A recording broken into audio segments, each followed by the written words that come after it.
because the smallest pedestrians are even more difficult to see behind parked cars. There is a solution: universal daylighting. Repurposing the parking spots closest to an intersection makes it easier to see for everyone, regardless of whether you're driving a car, riding a bike, or crossing the street. Universal hardened daylighting can reduce pedestrian injuries by up to 70%. This bill will save lives in every council district and in every neighborhood. You heard the Department of Transportation say that this bill may make our city more unsafe, but this goes against both experts in the field and other cities who have already done it. The National Association of City Transportation Officials, the Manual on Uniform Traffic Control Devices, and the Federal Highway Administration officially recommend daylighting. Just across the Hudson River in Hoboken, and we heard from Mayor Bala earlier today, every intersection has daylighting, and they've gone over 8 years without a single traffic fatality. In San Francisco, daylighting has led to a 14% reduction in crashes. Real-world conditions and experts agree daylighting works and it saves lives. DOT's own study supports daylighting with even modest physical infrastructure, something we all agree is ideal, and we'd be excited to work with DOT and City Council to bring hardened daylighting to every intersection in New York City. No city has improved pedestrian infrastructure or safety by blocking visibility at intersections. Universal daylighting will do the impossible and make our neighborhoods bigger overnight. With newfound space on our streets, we can have more shade, cleaner air, or more seating. Folks, your constituents can enjoy a place to wait for the bus or greenery to absorb rainwater and prevent flooding. This bill will make our cities better and safer and more pleasant, and we urge you to support Intro 1138, and thank you for this opportunity to testify and for your support on this.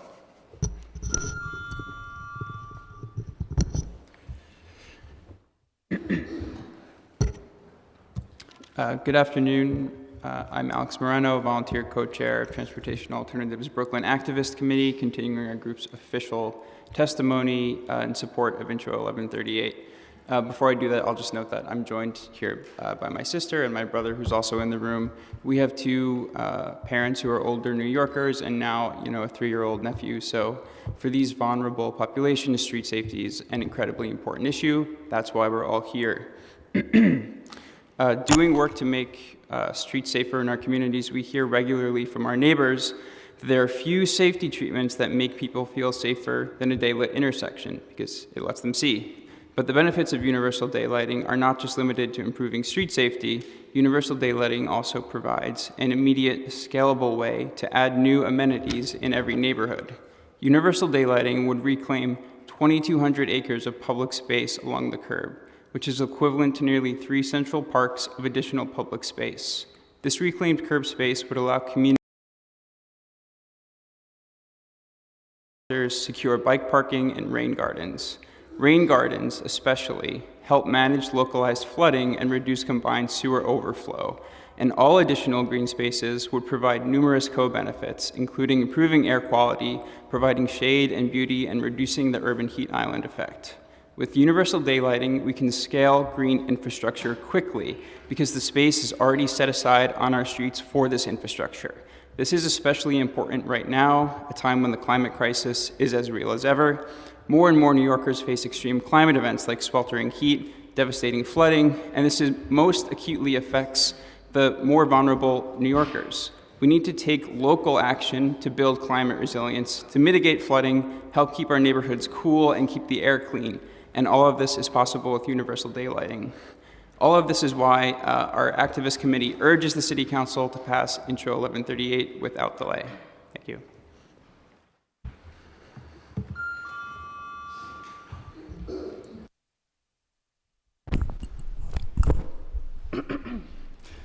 Hi.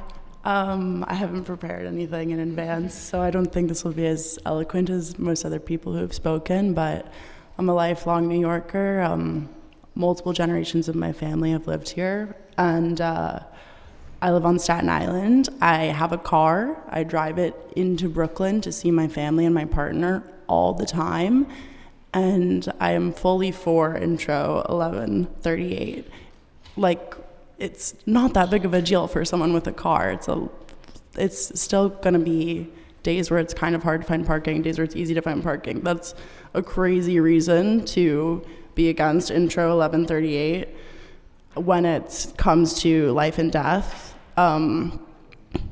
Yeah, and I'm a runner, I'm a pedestrian, I'm in multiple boroughs all the time, and I think this is a really easy decision for the safety of the city, especially when most New Yorkers are not car owners. Like it supports most of the city to make being a pedestrian safer, but also as someone with a car, parking it on the street all the time, it's not a big deal, and it needs to pass. And parking is not a good reason to not pass it. That's crazy. Yeah, thank you. This is my first time in this building. It's really pretty. Congrats. Thank you. Thanks for joining us for your first time. Good afternoon. My name's Nina Sabgir, and I am unfortunately a member of Families for Safe Streets. And I have a son who was also hit by a car. I'm a registered nurse and nurse practitioner, still in practice well into my 70s. I'm also legally handicapped. I do drive as well as walking and bicycling when I'm able to walk. I live on a one-way street that opens into a two-way street. There is no traffic calming whatsoever on this street. Cars park right up to the corner. Visibility is terrible. And time and again, we have asked the DOT to please put in traffic calming measures, other measures that would make that corridor, that 5-block corridor in Brooklyn, safer, as I see people struggling to get their cars out into the two-way street. I see families with young children. There's a senior center right on the corner, and everybody is struggling to get across safely because there's no daylighting, there's no visibility, there's no traffic calming whatsoever.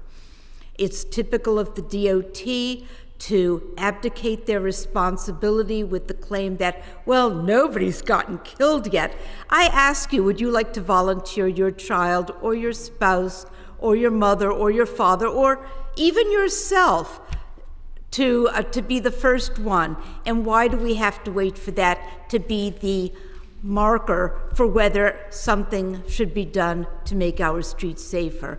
To claim that daylighting will not make things safer, again, another abdication of responsibility, another unwillingness to move. Thank you. Thank you.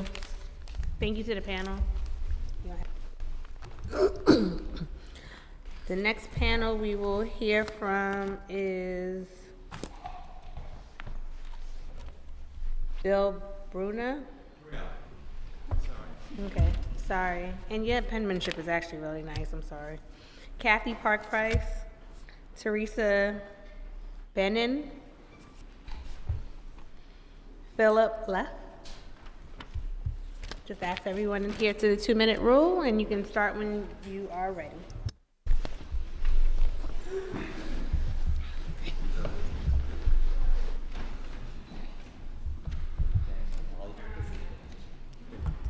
Thanks, and apologies about the handwriting.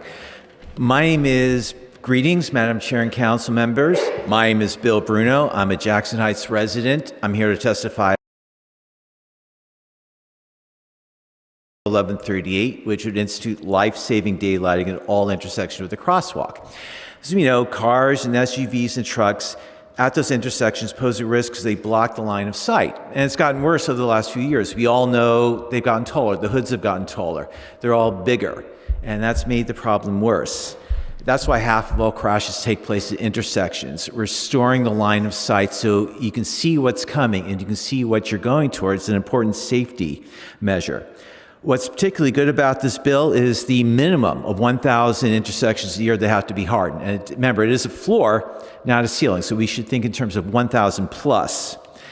What I want to emphasize is their interrelation, that soft daylighting enhances hard daylighting. We all know what the pushback that can happen whenever you repurpose parking spaces or anything else. And if you simply have the hard daylighting, it's going to proceed at a snail's pace if they have to fight against every parking space. Soft daylighting, by ripping that bandage off, not only enhances the safety from the line of sight, but it expedites the goal of the hard daylighting, reaching 1,000 intersections.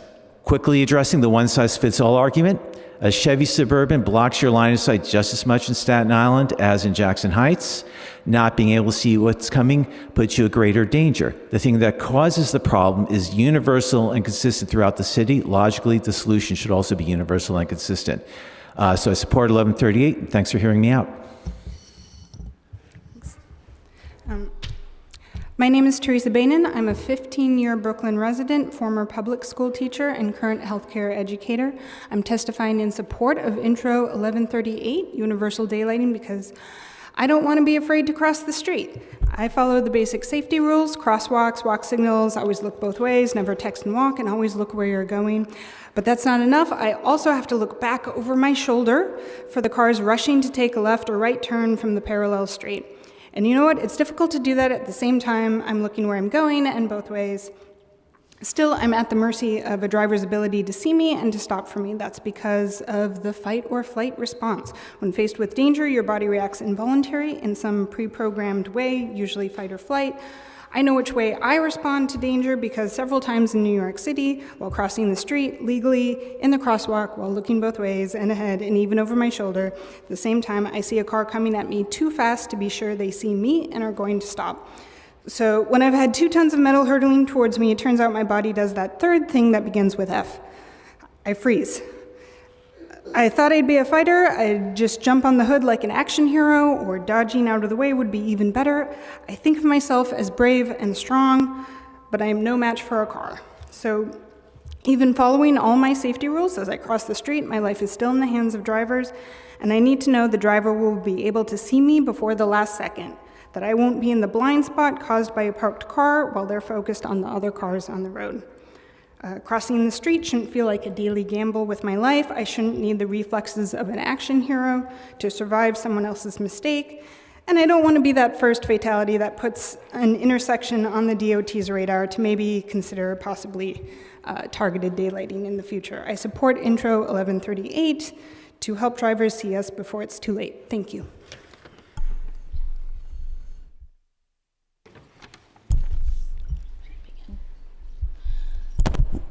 Good afternoon. My name is Kathy Park Price. I'm a Brooklyn parent of 2 kids, ages 13 and 11, who, like most middle schoolers in New York City, navigate the streets on their own. They walk to school, to the library, to the park, to friends' homes, and they cross intersections where the majority of crashes occur every day. And as a mom, strong support of Intro 1138, which would require universal daylighting and ensure that cars no longer park in daylit zones. Daylighting is a simple and proven design treatment that helps New York City kids and all of us safe at crosswalks. As the Brooklyn organizer for transportation alternatives, I work with families across the borough who are tired of dangerous intersections being treated as inevitable. We know what works. Clear sight lines save lives. In New York City, motor vehicle-related injuries are the leading cause of injury-related death among children 1 to 12. That means walking, something we want our kids to feel safe doing, is the most dangerous thing they do every day. And let's be clear, looking both ways doesn't help when you're already walking with the light in the crosswalk and a turning driver doesn't see you. Universal daylighting is low cost, effective, and urgent. It gives drivers a better view and gives pedestrians, especially children, a fighting chance. Let's not wait for another preventable tragedy. Let's show that New York City chooses kids over cars. Please pass Intro 1138.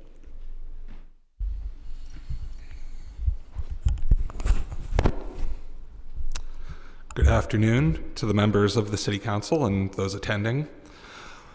It's obvious we should make it more difficult to shoot children. There's no debate. We should make it more difficult to poison children.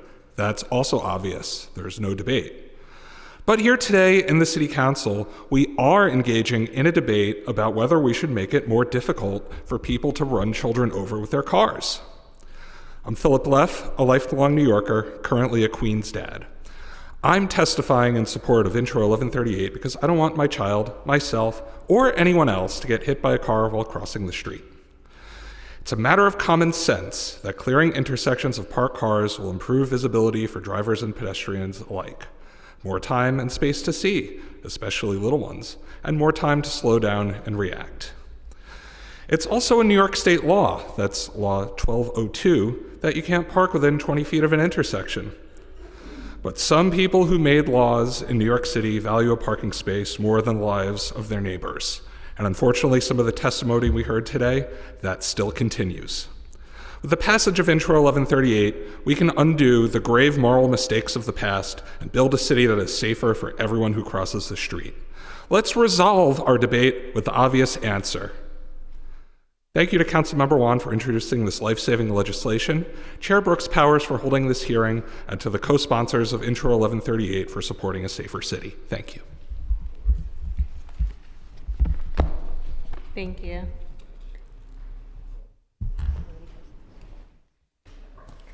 Next panel, we have Sabina Sethi Uni, Stephen Black,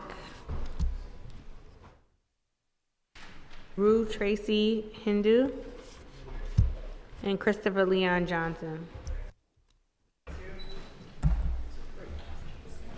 Thanks, Albino. Thank you.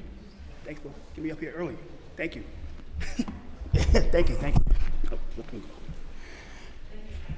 go. Oh, so I'll just go first. I might as well. Can I go? Let females go first. Ladies first.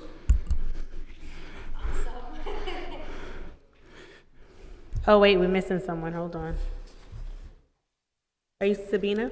Yes. Okay. Tracy's missing, so let me call someone else up. Saskia Higgins?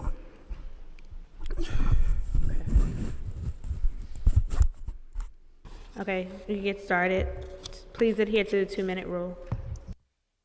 Thank you. My name is Sabina Sethi-Uni, and I work as a planner at Open Plans, providing technical assistance and outreach support to 28 schools and community organizations across the city who all struggle with traffic congestion and accidents at arrival and dismissal. Due to this work, I am testifying in enthusiastic support of Intro 1138. If you're a parent or a caretaker or just live near a school, you know all too well what 8 a.m. and 2 p.m. looks like outside of school buildings. It's hectic with cars, honking, school buses, swarms of kids, cut-through traffic, trucks backing up without loading zones, construction, and more.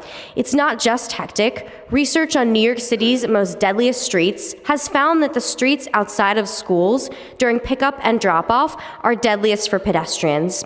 This is even worse at public schools and in schools in low-income neighborhoods of color.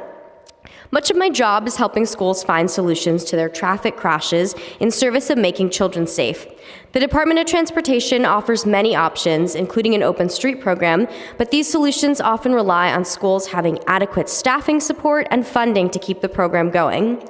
When I talk to countless parents, caretakers, and administrators in neighborhoods across the city, everywhere from College Point, Queens to Tremont in the Bronx, one of the biggest needs that I hear is short-term permanent infrastructure solutions to keep students safe. Daylighting does just that and makes students at crosswalks more visible to drivers, reducing the chance of collisions at intersections. I'm testifying in proud support of Intro 1138 because we need daylighting in front of all of our schools, not just the ones who know how to ask for it. Thank you.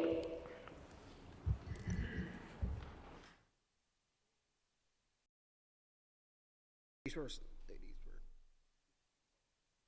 I can just go. Hi, my name is Stephen Black. I'm a resident of Park Slope, Brooklyn. I don't really have a written up response. This is more just, it seems like a very sensible policy, and sometimes you just got to show up for very sensible policies, especially when you see the level of pushback that's been sort of going on here. Like the DOT will bring up, when they're comparing unfavorably Nassau County to New York, well, daylighting is the same there, but when it's Hoboken, well, Hoboken has a series of complex, economic and historical factors It doesn't really make any sense when, you think about it, but it just seems like a completely sensical solution. It seems incredibly easy. All of the statements against it today have seemed very thin. I mean, we've gotten maybe it doesn't work if you don't daylight it, even though the bill has hardening built into it. We've gotten it reduces traffic, even though it will save lives, it reduces parking spots, even though it will save lives. None of these things really make any sort of sense to me, or any, as a reason not to do this, especially when we've seen such widespread success, not only in places like Hoboken, but across the country in places like San Francisco. It seems like such an obvious and easy win, just, in order to save lives generally. And so that's basically all I had to say.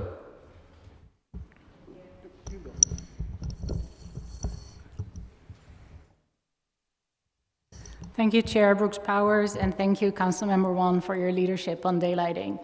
My name is Saskia Hagens, and I'm speaking in support of Intro 1138. I live in Prospect Heights in Brooklyn, and I work in Manhattan, and I get around the city primarily walking and biking. New York City streets are not safe. The statistics on traffic injuries and fatalities are horrifying. It doesn't have to be this way. There are many tried and tested treatments to make our streets safer. Daylighting is one of them, despite what DOT claims. It happens to be the law in the rest of the state, and I have to wonder why we do not deserve the same. Given that most crashes happen at intersections, given that daylighting is a proven effective method, and given that no one should run the risk of getting injured or killed while trying to cross the street, this should be a no-brainer. Another important reason to support universal daylighting, especially the universal aspect of it, is that all New Yorkers deserve safer streets. Right now, getting street improvement projects done in the city is an excruciatingly slow and frustrating process.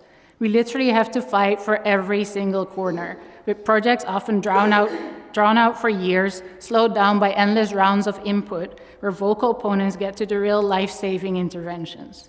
This, when we know that these types of treatments are incredibly effective and popular.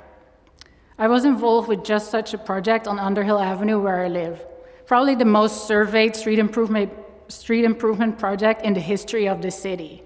But every single time the community was asked, well over 80% of people said they support treatments, including curb extensions and repurposing the space for bike parking and greenery.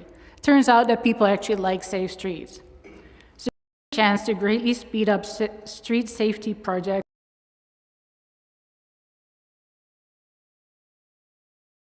to implement a popular and proven method citywide to make the streets safer for all. Please pass Intro 1138. Thank you.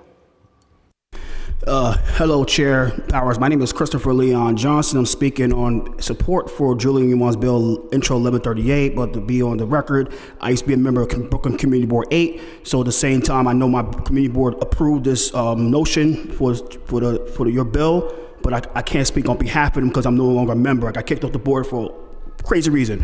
The reason we need this bill to be passed in the city council by you and the chair, Mrs. Brooks Powers, is because we got to protect the deliveristas. We need to do this in honor of Kamari Hughes that passed away in Crystal Hudson's district, Bridgeport district, Forest district. Rest in peace to Kamari Hughes. We need to pass a bill in honor of that kid. I believe he would have been alive right now if we had these things in place. I saw the layout, what they did 2 years ago with 23. That was a bad layout. I believe that with daylighting, you need to put steel bollards instead of plastic bollards instead. Steel bollards, plastic bollards. I saw a few of the bricks at the NYPD statues on Hillside and Williams District. But if you put that in place, maybe this stuff will stop. You need to put this in place. Plastic bottles won't do anything. I believe it's a waste of money. You could easily rip them out and put your car there if you want to.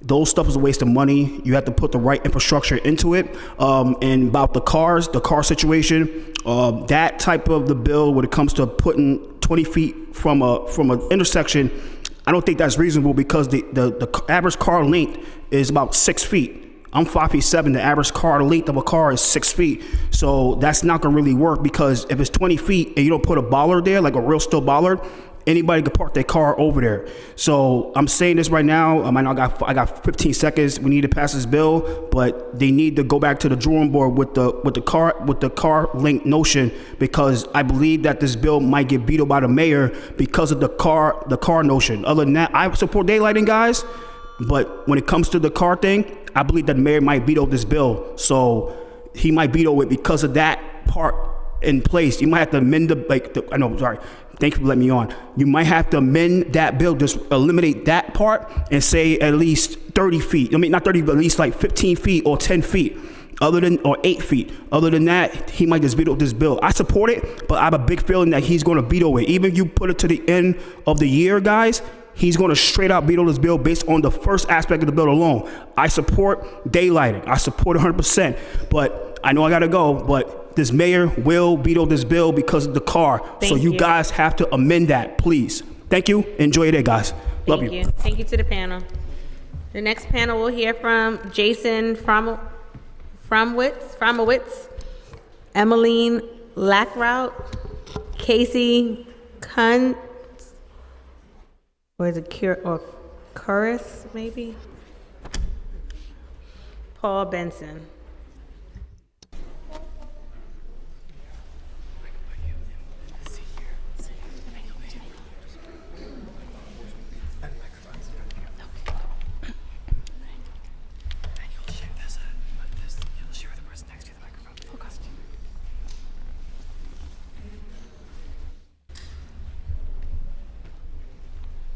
You could begin whenever you're ready. Just come off of mute, and we ask that you adhere to the 2-minute rule. Is it me first? Yeah. Okay, perfect. Good afternoon, council members.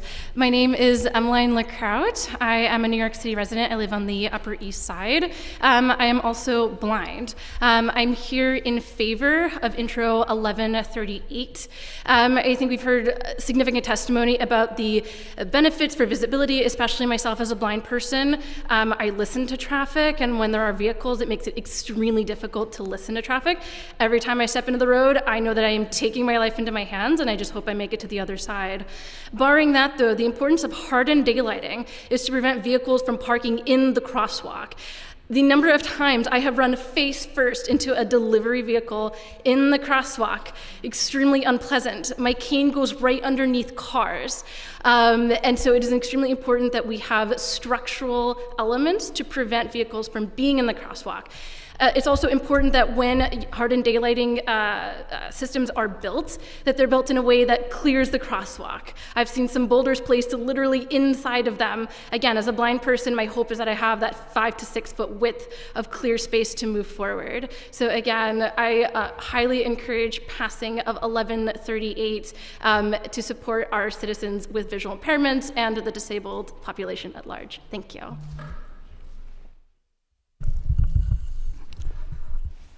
Hi, my name is Jason Fromowitz. I am speaking on behalf of Manhattan Community Board 6, which I am also the chair of its Transportation Committee.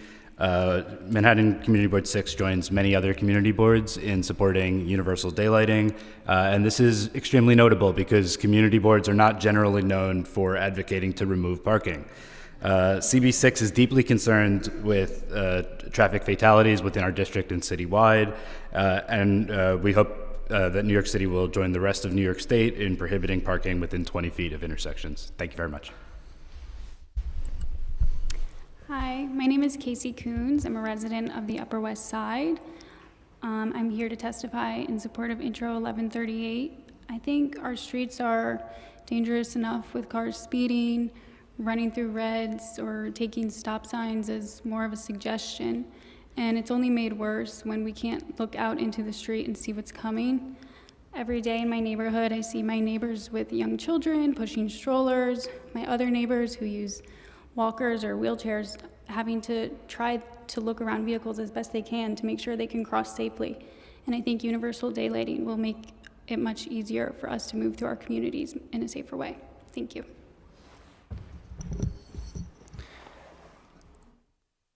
Hello. My name is Paul Benson. I live in Brooklyn, New York. I'm here to speak in favor of 1138 on daylighting. I am an Emmy Award-winning designer. I teach at Parsons School of Design this semester on innovation. I'm most proud of my volunteer work in North Brooklyn, helping to make streets safer for all, especially those most vulnerable to unsafe streets. When Barry Open Street in Williamsburg was redesigned, daylighting dramatically reduced injuries for all, drivers, pedestrians, cyclists alike. I won't talk about the huge effort required over years by hundreds of unpaid volunteers to daylight just 20 intersections, and mostly convincing the Department of Transportation that our community wanted the redesign. I want to talk about innovation in general. In innovation at Parsons, we talk about how the US used to lead the world in our ability to innovate. Quickly, for little money, with scrappy resources we had. We went to the moon, Model T Ford, I'm talking the light bulb, all the good things. In India, they called it Jugaad innovation. My students tell me in Brazil they have the same thing. My grandpa calls it tinkering in his garage. But now, you can see and hear from the Department of Transportation earlier, we're bogged down by processes, formalities, and institutional stagnation. We have a problem, clearly. The leading cause of death for children in New York City under 14 is being hit by a vehicle. We have a solution, daylighting. It works, it saves lives. What's standing in our way? You can see it. The truth now is that richer neighborhoods have more of these. Poorer neighborhoods have fewer. Universal daylighting would help us bring more of these to more neighborhoods easier and not fight block by block to make it happen. Thank you. Thank you. Next, we'll hear from the next panel. Kirby Kursells, Zeke Dunn,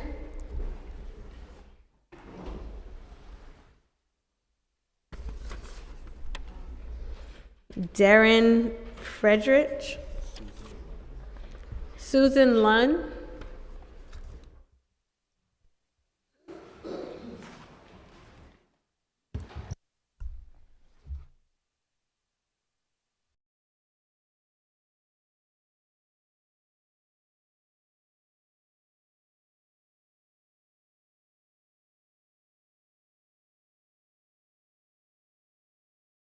Alan Mahamo? I'm sorry.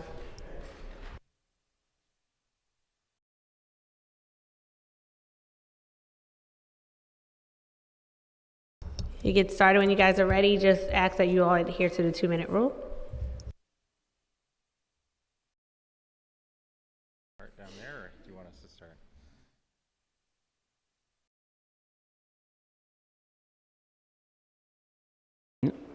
Hi, my name is Alan Mukamal. I'm a resident of Red Hook, Brooklyn. And thank you to all the council members who have already supported 1138.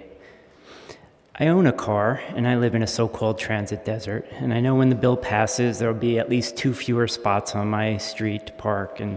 But despite that potential for inconvenience, I fully support universal daylighting. I hate to put it so crassly, but any member of the council that votes against universal daylighting is putting the convenience of a minority over the safety of many. The other argument I heard against the bill is the cost of hardening daylighting, which is critical to making daylighting effective. I would urge DOT to look for low-cost hardening treatments to be able to meet or even beat the aggressive target of 1,000 per year.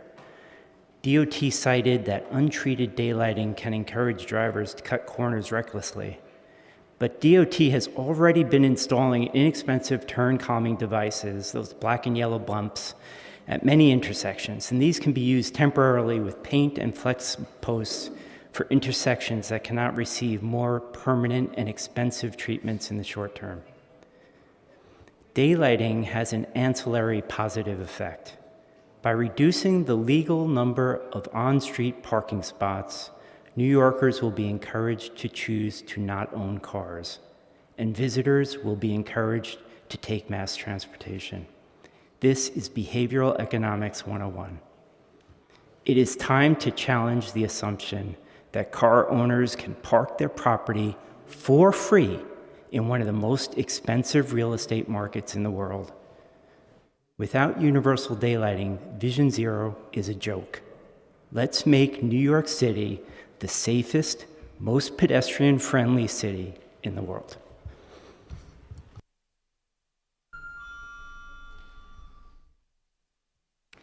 Good afternoon, council members. My name is Susan Lunn, and as a resident of Park Slope, I would like to thank Council Member Wan for bringing forth Intro 1138. It shows a clear commitment to safety and improvement towards pedestrians, the majority of users of the streets in New York. The DOT study is fundamentally flawed both in methodology and conclusion. Using fire hydrants and bus stops as substitution for universal daylighting is false equivalence. Cars park in those places, biasing the data. They do so often that the head of the New York Fire Department had to take to social media to urge people to stop parking in fire hydrants. A journalist in Bed-Stuy conducted a walking survey and concluded that 70% of the hydrants had cars parked in front of them. 55% of pedestrian deaths and 79% of pedestrian traffic injuries happen at intersections, and that's according to DOT itself.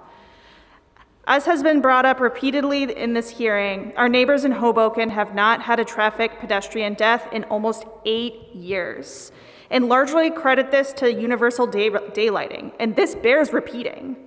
Across the country, studies have shown that this is one of the most effective policies in reducing pedestrian fatalities and injuries.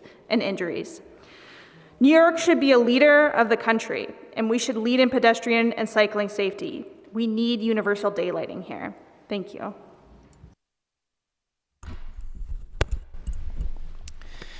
Hi, my name is Zeke Dunn. I volunteer for Kids Over Cars. I am the father of a 4-year-old living in Sunnyside, Queens, and you gotta meet Emil. He is obsessed with race cars. He's obsessed with speed.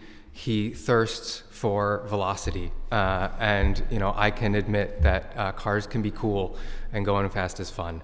But even Emil knows to stop and look when he gets to the intersection. And unfortunately, not all drivers are as careful as Emil is. I can't tell you the number of times I've seen cars and SUVs cruise quickly through stop signs and red lights in my neighborhood as we walk to the playground or to school. And because NYC exempts itself from the state daylighting law, my son and I can't see clearly down the street as we approach the crosswalk. At the same time, even the responsible drivers can't see us when cars are parked right up against the crosswalk. Even if me and the driver and my son are as careful as we can be, we can't see what we can't see. Daylighting, including hardened daylighting at more than 1,000 intersections a year, is nothing less than our duty to all the future generations of little New Yorkers who deserve to grow up healthy and so fast. Thank you so much. Good afternoon. My name is Kirby Crisels, and I'm here today as a member of Families for Safe Streets to call on the council to pass Intro 1138. Daylighting is incredibly personal to me. My partner, Emily, was run over by a semi-truck while riding her bike to work. Her body was crushed, and she was in a coma for 6 weeks. When she finally woke up, she was completely blind. It should go without saying that this changed her life forever. The truck that ran her over was turning and the driver couldn't see her. If universal daylighting had been implemented in 2010, Emily's crash would not have happened. She would still have her sight. But we don't live in a world of what ifs. We know that physically daylighting intersections dramatically cuts down on crashes that cut lives short and leave survivors with life-altering injuries, crashes that we should absolutely not be tolerating. Today, when Emily leaves our apartment and navigates the city independently, I'm filled with dread that the next time a driver doesn't see her in time, she won't be coming home. It is an egregious failure that in the 15 years since Emily was run over, almost nothing has been done to make intersections in this city safer. Today, the council has the chance to make up for all those years of inaction. Please pass Intro 1138 and bring daylighting to every intersection in New York City. Our lives depend on it. Thank you.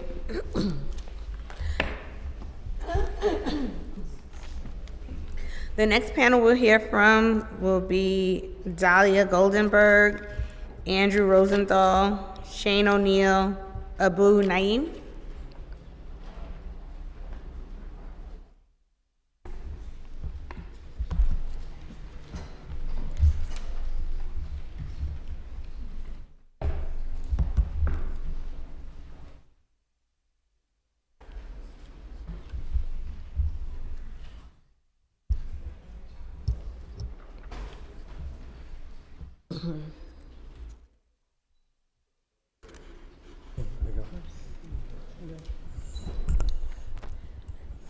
Jules Vasquez.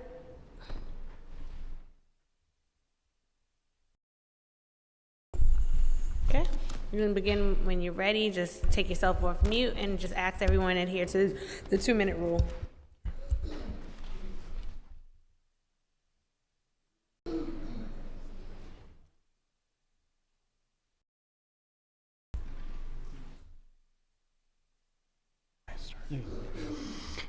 Hi, I'm Jules. I'm a traveler. I've walked and biked in so many cities, and here I am in New York, and I'm loving it. It's honestly there's so much walking infrastructure. It's pretty great, but it's also randomly life-threatening to get to the park, which doesn't really make sense. Walking shouldn't be something that could potentially end my life or injure me. People have been saying that the streets are not one size fits all, which is why we need something that would allow us, make it easier to create dynamic solutions for these streets. Make it easier to get different types of daylighting,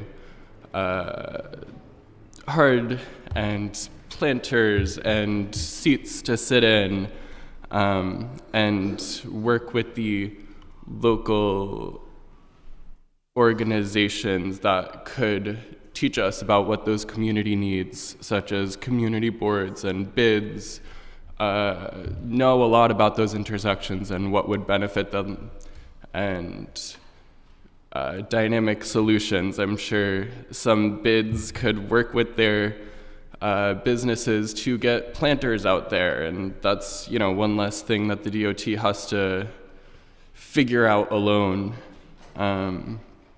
There's simpler ways to do it. You know, put a signpost up that seems like physically in the way, rather than a boulder. And also looking to Hoboken not only as legal precedent, but how did they get it out? Where did they start? They didn't get hardened daylighting in every intersection on the first day. Did they start by painting, bleep, bloop, blop, whatever they... Thank you. Hi, my name is Andrew Rosenthal. I live on the Upper West Side. I walk, I bike, and I park a car on the street. Thank you for providing the opportunity to testify here today. I fully support Intro 1138. This bill is a matter of life and death.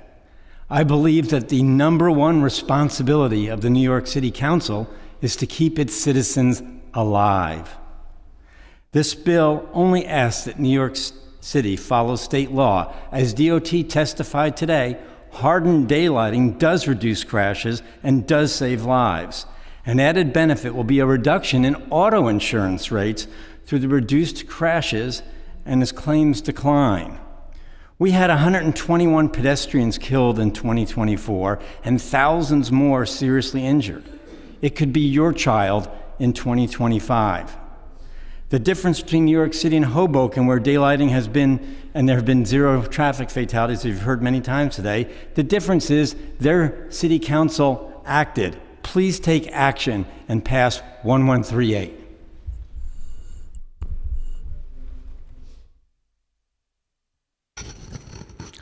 Hi. Hi, my name is Abu Naeem. I was raised in Hollis in Jamaica, Queens, and currently live in Jamaica. I'm here to strongly support Intro 1138 because it improves street safety and directly addresses neighborhood inequities. Jamaica is a car-centric community plagued by speeding and reckless drivers. At many intersections, cars are illegally parked past the crosswalk, sometimes double parked, and larger vehicles can block visibility of stop signs for incoming drivers. These are dangerous conditions, especially for pedestrians rushing to catch the bus. Universal daylighting will create safer intersections by giving drivers and pedestrians greater visibility. This bill also provides an opportunity to address inequities. Jamaica in District 27 is ranked #1 in the city for excessive heat. With daylighted zones, we can install trees, shade structures, and greenery to cool our streets and protect public health.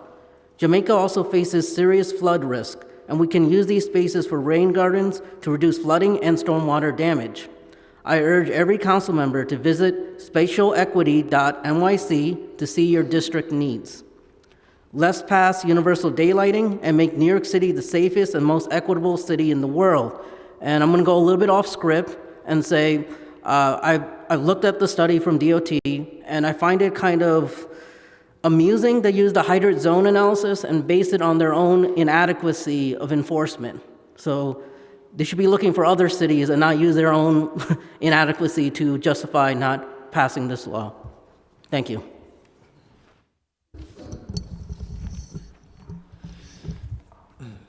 Good afternoon, and thank you for this opportunity to speak to you about Intro 1138 and share a little bit about the human cost of a lack of daylighting. My name is Shane O'Neill, and my mother and wife and I are all traveled from out of state to be here today. We're here to honor the memory of my youngest brother, Will O'Neill, who was killed on the streets of Brooklyn last year. 7 months ago exactly, in the early morning hours of September 21st, Will was returning home on a city bike when he was struck by a car and flung from the bike. I'll never forget the life-altering 5 a.m. phone call from the responding NYPD officer after Will had already been transported to Kings County Hospital in Brooklyn. He would never wake up and was declared dead on September 23rd at 26 years old. Will was an Eagle Scout, a gardener, a writer, and an adventurer who loved connecting with people. He moved to New York for the same reason as so many others over the years. He was hoping to find himself and chasing a dream in the biggest, most vibrant city in the U.S. Intro 1138 deals with roads and infrastructure, which are a series of choices about how we allocate space in our cities. Ultimately, decisions like this are about the lives and safety of the residents of New York and visitors. My brother Will was a resident here for far too short a time. The crash that claimed Will's life took place at the intersection of Evergreen Ave and Hart Street in Bushwick, where another cyclist was also killed in 2016. In the case of my brother, reduced visibility due to a lack of daylighting likely prevented the two parties from seeing each other until it was too late. Fractions of seconds matters in these life or death scenarios, and a parked car blocking the line of sight can be all that it takes to turn an unfortunate injury into a life-ending tragedy. On behalf of my family, all those who love Will, and others who have lost their loved ones due to preventable crashes at intersections with poor visibility, I call on the council to pass this bill. Thank you. Thank you. We'll listen to the next panel. Corey Hannigan, Alex Duncan, Lynn Nevins, Juan Serra.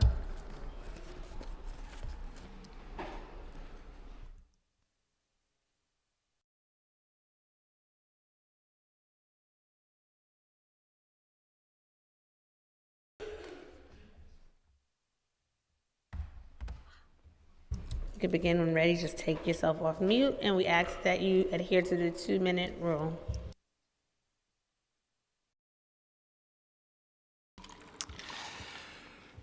Good afternoon. My name is Corey Hannigan with the Tri-State Transportation Campaign. We're the supporting organization for Families for Safe Streets New Jersey and have seen firsthand the positive impact universal daylighting has had in Hoboken, which saw a 35% drop in pedestrian fatalities the year after implementation. Needless to say, we strongly support Intro 1138. I'm also on Queens CB2, one of 22 boards in the city demanding universal daylighting. We are so grateful to our Councilwoman Julie Won for introducing this bill, which our Transportation Committee also officially supports. Thank you also to Chair Brooks Powers, a fellow Queensite, for co-sponsoring and putting it on the agenda today. This policy really should be common sense. It's already state law, but New York City's bizarre exemption means parking is more important than pedestrian safety, specifically in the place where the fewest people drive. DOT claims that just painting the corner won't make a difference, which honestly reflects more poorly on New York City Police Department than anything else. They also conflate bus stops and fire hydrants with soft daylighting, a debatable leap in logic to base their entire judgment on. Certainly, hardening is better than paint alone, but why oppose a policy which would support that effort? Instead, DOT should support this law while emphasizing the need for more funding and staff to accelerate their intersection hardening measures. We are tired of peeking around parked cars. We're tired of cars creeping into the crosswalk because they can't see either. We just want what other dense cities like Hoboken and San Francisco have. We want what other towns in our own state have. We want the city to stop being reactive and waiting for people to die. We need it to be universal so that everyone is safe. San Francisco has recently done what New York City apparently cannot, and daylighted all intersections citywide, starting with simple red-painted curbs, because they understand the urgency in acting fast to prevent fatal crashes. I ask our council members to pass this bill with that same urgency and bring us back into alignment with state law. How many more children and seniors need to die? How many families have to live in fear that they'll be next? What are we waiting for? Thank you. Hi, I'm Alex Duncan, also sometimes known as Miser. And I know we talked about this a lot today, but this bill is ultimately, of course, about safety. But this can feel a bit like an abstraction, even to those of us that are closest to this work. So I just want to remind everyone that the movement that led to this, as we've heard, I think, a few times today, was a 7-year-old girl that was killed in Astoria. She was crushed to death by a car. And since then, hundreds more people, including a lot of kids, have been killed by cars. And if we wait even longer, thousands will die. This was a preventable tragedy. And there are people right now in this city that are walking around that are alive because of the daylighting that's already been done. So this bill, of course, as we all know, will save lives. But more importantly, the inverse of this is also true, that the council members that are not here, that are not yet supporting the bill, are costing lives, right? They're choosing to not support something that will save lives. Unfortunately, they're not here in this room to hear all this and to see all the support and the hundreds and maybe thousands of people in this city that are calling for them to actually act. And I specifically want to call out Councilmember Banks, who earlier talked about how he prioritizes car parking over kids' lives. I think that's reprehensible. And I think that all the council members that are not on the bill, I hope they actually hear from their staff that we are watching, we know who you are, we are going to vote against you and fundraise against you and run candidates against you. Because if you can't say that you support keeping your constituents and their kids alive over the storage of private cars, you should not be an elected representative in this city. Thank you. Thank you. And just point of clarification why I don't want to speak on behalf of Councilmember Banks. I think it's important, and as we've heard from some of the council members, to understand that certain corridors are a bit nuanced because of the lack of parking, but not saying that they don't want safety there either, but looking at other safety mechanisms. So I just don't want to conflate, that statement. I know, but to be fair, he did say that he wanted to prioritize car parking, which is a sentiment we've heard from a lot of the council members in the outer reaches of the city that aren't supporting it. We live in car-heavy districts, and at the end of the day, there have been a number of reasons why parking has been removed from one program to the next. But again, I live in a car-heavy district. I support daylighting. Yeah. But there are certain corridors that it may not necessarily make sense. I thank you for that, and I thank you for your support. But with all due respect, they may be car-heavy, but they're also kid-heavy. Right? Kids live in all these districts. Absolutely. People live in all these districts. And one can argue that DOT should prioritize the hard infrastructure that we've been calling for a number of years now. So there are a number of tools in the toolbox, but I just don't want to misrepresent something when Councilmember Banks is not here. And again, I'm not trying to speak for him, but just want to clarify because I have a very similar district. That's fair. I hope we hear from statements from all of them about where their priorities lie, because that's what we're actually debating here today. Thank you. Thank you.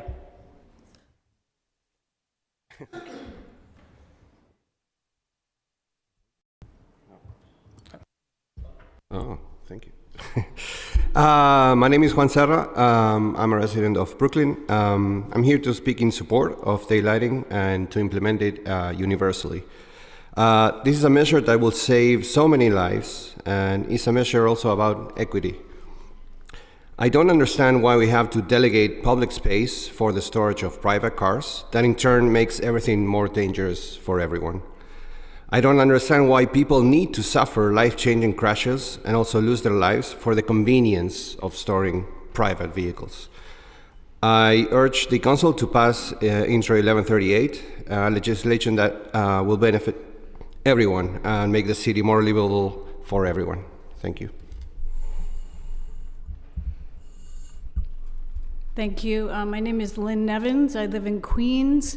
I consider myself a full-time pedestrian, and I've become a street safety advocate gradually over time, particularly over the past few years, due to what I've witnessed on the streets, what I've felt on the streets. Drivers as a whole have become far more emboldened, entitled, scofflaw, and that includes the blocking of crosswalks. I think a lot of drivers think, what's the big deal? People can just go around me. But it actually is a big deal. It creates deadly domino effects. We've already talked about the lack of visibility, but when a crosswalk is blocked, it also forces pedestrians to walk behind or in front of a vehicle further into traffic in the intersection, creating more dangers for the pedestrian. My observation is that the only way to get certain scofflaw drivers to not block crosswalks is to physically prevent them from blocking the crosswalk in the first place. Hardened daylighting, any other soft form, from what I've seen in my neighborhood in Queens, it's not going to stop these drivers. And I just want to mention something I've seen on multiple occasions in my neighborhood. If you can imagine a street and an avenue where they meet, and the two adjacent crosswalks, I've seen one driver block one crosswalk, the other block the adjacent crosswalk, and a third driver have the audacity to come in at an angle and park at the apex of that corner. There are now 3 vehicles blocking the entire corner. It's time that New York City start to protect its most vulnerable citizens, which are pedestrians and cyclists, against certain scofflaw drivers and their 2-ton machines on wheels. Thank you very much. Thank you. The next panel we'll hear from would be Brent Buvenzi, Dorothy Pierrard, Michael Pugh, Ben Tweedy,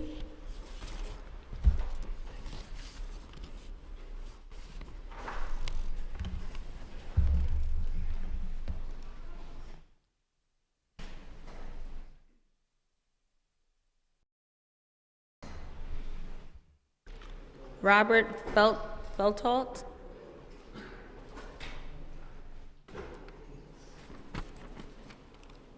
okay. You can begin, just come off and mute, and I just ask everybody to adhere to the 2-minute limit. Thank you. My name is Ben Tweedy, and I'm a resident of Brooklyn. I want to thank the council for doing something that feels rare in street safety, being proactive in reducing risk for pedestrian and drivers alike with Intro 1138. And I'm appalled by the DOT's interest in focusing on historically dangerous locations because that is retroactive, and the data that they are looking for is human life and injury. I've noticed that 3-wheel scooters seem to be a rite of passage for toddlers in my neighborhood. It's giving them unprecedented speed and mobility. And although this demographic also excels at peekaboo, the game needs to stop. This is a world where stop signs feel that they are optional and unenforced. Crosswalks have been converted into loading zones for Amazon, UPS, and FedEx. Uber drivers are constantly checking their maps, and pedestrians can't see around souped up Toyota Tundras that are overlapping with the crosswalk. I think that a lot of us are here because we just want to die of natural causes. And we thank you for passing 1138 and keeping that dream alive. My name is Dorothy Peward, and I am an orientation and mobility specialist working with blind and visually impaired individuals across the 5 boroughs. I've been teaching street crossing for over 15 years in New York City, and I'm here to strongly support Bill 1138. Cars parked too close to crosswalk pose a real danger to people with vision loss. They block the view for those with limited sight and muffle critical sounds needed to detect oncoming traffic. This forces some pedestrians to step into the street just to hear if it's safe to cross, which is both dangerous and terrifying. Bill 1138 would not only help blind pedestrians by clearing the space near corners, it would also help drivers by making it easier to spot someone using a white cane. For the safety and independence of the people I serve every day, I respectfully urge the City Council to pass this important bill. Thank you for your time and consideration. Hi, my name is Brent Bovenzi. I'm a resident of Williamsburg, and I'm speaking in support of Intro 1138. Thank you for having this hearing.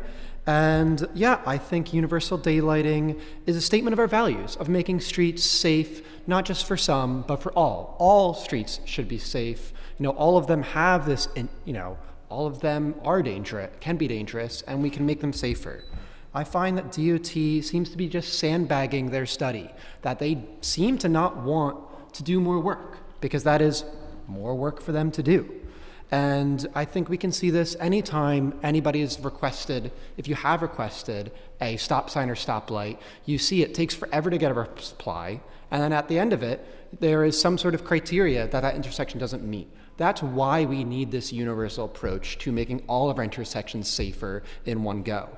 And I think there's ways that can be cheaper than what DOT says. We repave streets, we rebuild pedestrian ramps, and there's new construction, redoing sidewalks every single year. If we actually coordinate within an agency to add universal daylighting at the same time, we can scale up well beyond 1,000 hardened intersections every year. And it's not going to have to cost us millions and millions to do, even though that millions and millions is totally worth it to save lives of New Yorkers. I think that this is only getting more important today. Cars and trucks are only getting larger, making it hard to see them. So once in a while, I walk around and I can't even see over a truck's hood, and I'm 5'11". There are so many ways to do daylighting, from planters to boulders to rain gardens to trees to cafe seating, that I do think we can right fit daylighting to match the neighborhood it's in. It isn't a one-size-fits-all, but we have a lot of sizes to fit in there, and that's why I do think it can be universal across the whole city. So I urge you to pass this. Thank you. Thank you, Chair Brooks Powers, and thank you, Councilmember Wan, for introducing this bill. My name is Bobby Felto, and I am in support of Intro 1138. I'm a resident of Astoria and also the vice chair of the 31st Ave Open Street Collective, an all-volunteer organization that facilitates the DOT's Open Streets program. Each weekend from April to December, our first weekend is this weekend, by the way, for anyone who wants to come enjoy the street. We see firsthand what safer streets can do for the community when the roadway closes to traffic and opens to people, with free programming and seating for all. The most rewarding thing I get to experience as an Open Street volunteer is when parents bring their children to the space, or when parents bring their children to the space so they can learn to ride a bike, run around, or just draw with chalk during the brief amount of time when the street is not a dangerous place and something to be feared. Too many people have been hurt or killed on our streets, and especially at our intersections where vehicles parked right up against the crosswalks block visibility for drivers and pedestrians alike. Every day, I see drivers speeding up at yellow lights to try and beat the red, which is exactly when people waiting at crosswalks are about to step into the roadway. Without hardened daylighting treatments at intersections, this scenario quickly becomes life-threatening, but it doesn't need to be. Our neighbors in Hoboken and Jersey City show that daylighting can be implemented on a large scale and with great benefits to the public, as shown by their excellent pedestrian safety record, something that people on this side of the Hudson deserve as well. As vehicles continue to get larger and heavier, it is more important than ever to repurpose our public curb space for the benefit and safety of everyone. This problem already has proven solutions, so now is the time we ask ourselves what we value as a society: a few more spaces to store vehicles or human lives. Thank you. Thank you. Thank you to the panel. Next panel, Merrill Laborde, Michael Magazine. Michael. James Hassett. Michelle Deem. You can start when you're ready by taking yourself off, by turning your mic on, and we just ask that you adhere to the 2-minute rule. Thank you.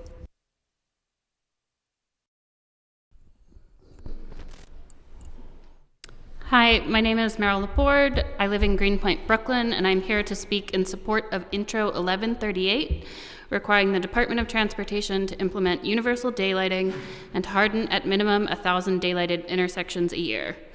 Removal of parking within 20 feet of an intersection is common sense. Better visibility at intersections reduces the risk of collision and can prevent deaths and injuries. This is especially important for the most vulnerable New Yorkers, children, the elderly, and disabled people. Daylighting is the law in the rest of New York State, and there is no reason that New York City should be exempt from State Law 1202. All 8 million residents and the millions of tourists who visit each year are pedestrians. Car drivers are a minority of road users, and we cannot continue to put their convenience over the safety of everyone. The Department of Transportation's current slow, piecemeal approach to daylighting means more New Yorkers will die and be seriously injured waiting for DOT to take action.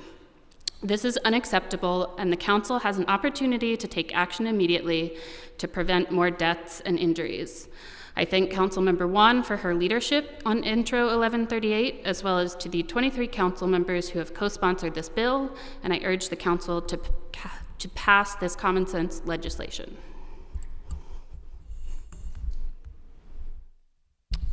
Cool.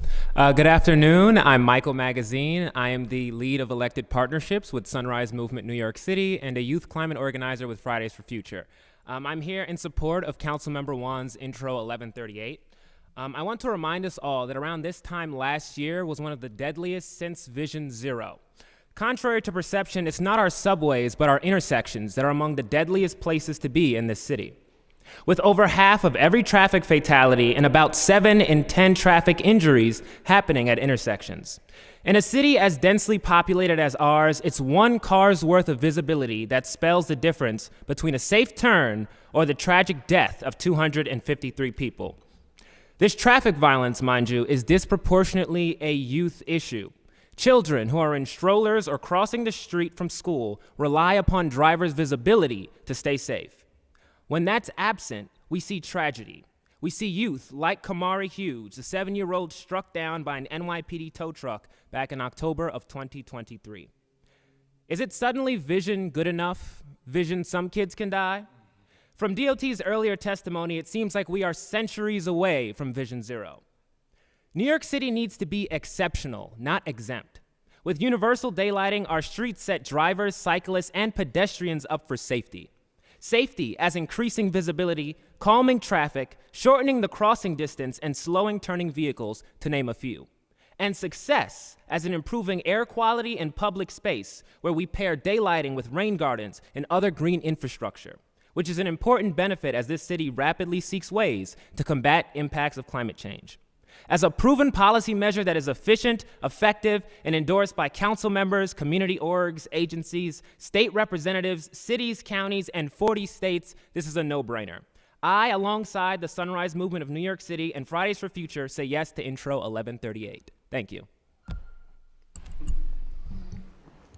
Hello, my name is James Hassett. I am also a member of the Sunrise Movement New York City, and I'm here in favor of Intro 1138 because this is simply a common sense solution to make the most populous city in the country safer for the people who walk it every single day. I think that when it comes down to the bill, it's obvious that improving visibility and putting up safeguards around crosswalks will help lives. Even drivers who hasn't had the experience of a stop sign intersection where you can't see the opposing traffic and drivers are forced to pull into the crosswalk. I mean, this is just about bad street design. You might lose some parking spaces, but here's the thing. You're never going to have enough parking spaces for drivers in this city. If you make more parking spaces, you'll have more drivers who fill those parking spaces. So why don't we prioritize the people who are actually using the streets the most? People who are walking, people using the subway, people using the buses, people with kids, people with dogs. They are putting their lives at risk every time walking into a crosswalk. And so I absolutely support this bill and urge you to pass it. Thank you. Hi, my name is Michelle Demme. I am also a member of Transportation Alternatives, not Sunrise Movement, but we're here. Yes, in support of Intro 1138, that would bring universal daylighting to New York City and require DOT to install physical infrastructure that hardens daylit spots at 1,000 intersections a year. And as I said, I work at TA, but this issue is not just part of my job, it's a deeply personal one. Over a year ago, I lost my aunt to traffic violence. She was vibrant, full of life, and endlessly generous. She helped raise me, she taught me how to cook, how to stand up for myself, how to laugh loudly and love fiercely. She was turning at an intersection in Budapest when another driver sped through, crashed into her vehicle. The crash totaled her car. She survived the initial impact, but the initial trauma led to an acute respiratory syndrome and eventually sepsis. She died in a hospital bed days later. Her death was not just tragic, it was violent. Violent to experience and violent to watch unfold from afar. I remember the phone call. I remember the helplessness of being thousands of miles away. I remember my mom crying on the kitchen floor, and I remember feeling like the world had gone silent.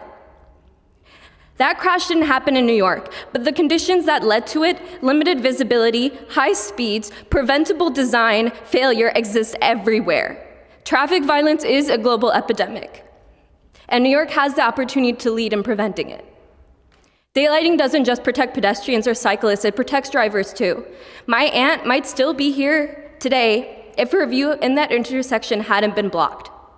We cannot wait for more families to go through what mine did. As a daughter of immigrants who deeply believe in the power of close-knit communities, I know how important it is for people to feel safe walking to school, biking to work, or simply crossing the street. We all deserve streets that care for us, that are designed for life, not just for cars. My family came to the US here believing in the promise of community care, that the people around you would keep you safe. Our streets should reflect that promise. We have the power to prevent these kinds of deaths, to make sure that the next aunt, the next son, the next neighbor makes it home. Thank you. Thank you. Thank you to the panel. Next, we'll hear from May Frank. May Frank. Kevin Lachera. Kevin Lachera.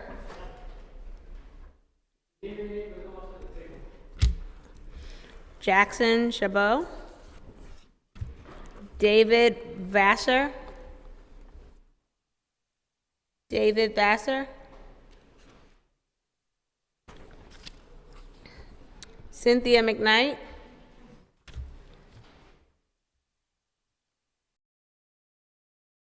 Chris Roberti.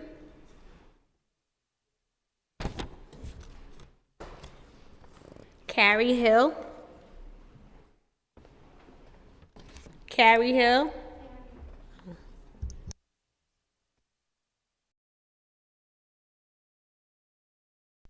You can start when you guys are ready. Just come off of mute and please adhere to the 2-minute rule.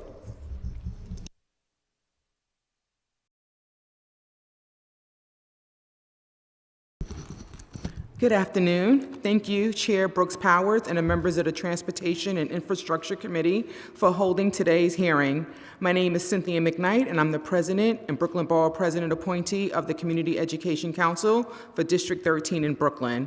I am here representing members of my community who are part of Families for Safe Streets, an organization made up of individuals who have either lost a loved one or been injured in a traffic crash.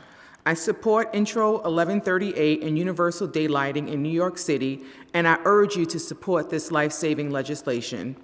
As the president of CEC 13, it is my responsibility to ensure the safety, health, and success of the children in District 13. I have dedicated my life and career to caring for children, but too often I find myself assisting children and families after horrific tragedies. I am painfully aware of the impact of traffic violence. Last school year, Kamari, a 7-year-old student from Whitman Houses in Fort Greene, was killed while crossing the street with his mother. It was heartbreaking to hug his mother at the funeral and to realize that daylighting could have saved his young life.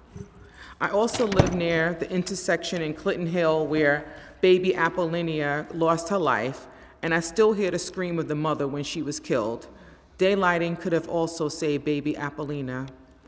When our streets and interactions are unsafe, it is New Yorkers who pay the price. The lack of visibility can quickly become deadly, especially for children, as the smallest pedestrians are often difficult to see behind parked cars. Additionally, many seniors, including grandparents and great-aunts and uncles raising children, have expressed their concerns about street safety. Seniors are disproportionately affected by pedestrian fatalities, despite being a smaller percentage of the city's population. Finally, I want to honor my childhood friend Edith, who lost her life while we were walking home from PS 306 in East New York. Daylighting could have saved Edith and many other New Yorkers. Universal daylighting can make our city better, safer, more accessible, and greener. It is a common sense solution to numerous problems supported by both pedestrians and drivers alike, and it is already working across the nation. I urge you to support 1113. Thank you for the opportunity to share my testimony. Thank you. Sorry I went over.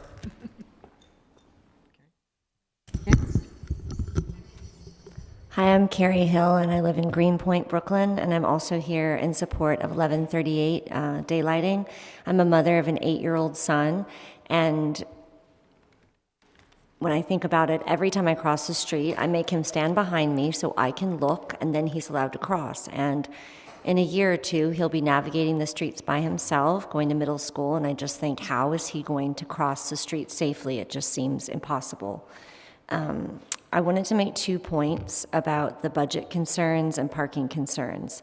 It seems like the DOT's process is to take everything so piecemeal and to study everything, and I would argue that it would be cost-saving to just have a law that says we're going to do daylighting. You don't have to independently study every single corner. We like it. And if it takes you 10 years, you know, whatever it takes, as long as you're not wasting time deciding whether or not to do it, I would say it's cost-saving and time-saving. Also, with the parking concerns, I do feel like a lot more people got cars after COVID, and maybe we'll start to go the other direction, but I also agree, the more parking you have, the more it gets filled up. And we also have a lot more cars on the road with Uber and Lyft. They're idling in parking spots, waiting for their next, customer. And perhaps the city should look into regulating those apps a bit. That might help with the parking as well. But mainly, I'm just really in support of passing this law. So thank you so much, Julie Wan, for bringing this bill.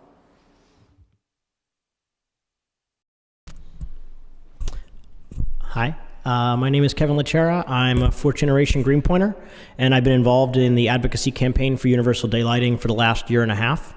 I want to thank Councilmember Brooks Powers and Councilmember Wan for their support on this bill and for staying with us to hear our testimony today. We know how difficult these conversations can be district by district, and I just want to really say how appreciated your leadership is. I want to talk about why daylighting matters and why it has such strong support across our city. 22 community boards have passed resolutions in clear support. 131 neighborhood groups have signed on. A whopping 85 elected officials, that's half of all elected officials that represent the city of New York at every level of government, have stated their support for this policy. And it's because they can see this crisis up close. They can see it on the street that they live, in their own neighborhoods. As we talk about how we mark dangerous intersections and we hear excuses and evasion from the Adams administration over hardened daylighting or signage or neck downs, I can tell you how a lot of dangerous intersections in Greenpoint are marked, and that's with a ghost bike, or a photo, or flowers, a memorial to a neighbor that we've lost. We're here today because we know their names. Jimmy Battaglia, Matthew Jensen, Nicole Detweiler, Lucy McElhern. In the late 1970s, Lucy McElhern was killed at the corner of Meserole Avenue and McGinnis Boulevard when she was hit in the crosswalk by a speeding driver. She died within sight of her home. I know her name because she was my father's next-door neighbor. She was the first person he ever knew who died.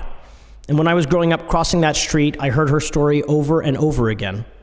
That intersection is daylit today as a part of the Make McGinnis Safe Road Diet, a redesign in which our community was told over and over and over again over the course of 3 very difficult years by DOT how hard a redesign would be to implement on McGinnis Boulevard. But we kept at it. We knew the stakes were nothing less than our own lives, and we got it done. But it shouldn't have taken a massive 3-year campaign to have made that intersection safe. It should have been safe as a matter of policy and law. It should have been safe for Lucy, and with Intro 1138, we can make our intersection safe for all of us. Please pass this bill. We can do it.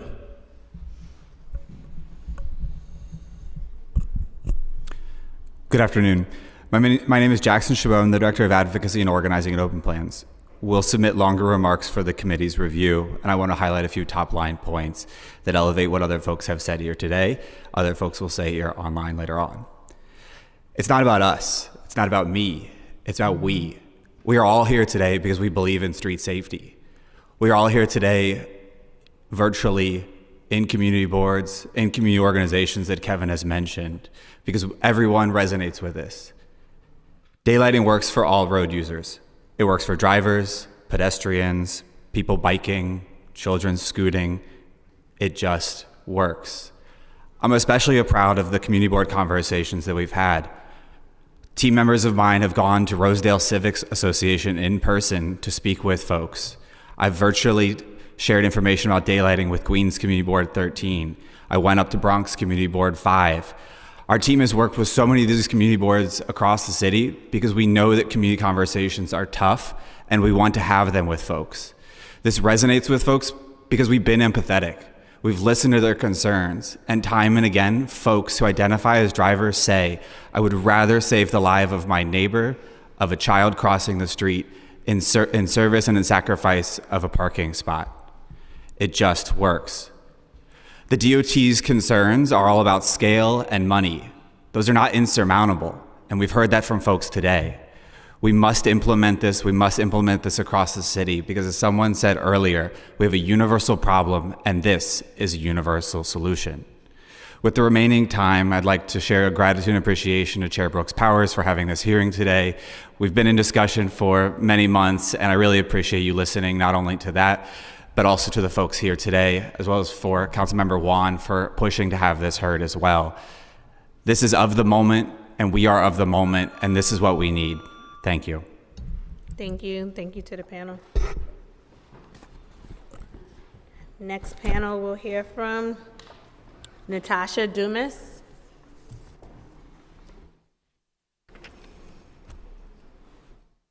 Natasha Dumas. Justin Realmuto.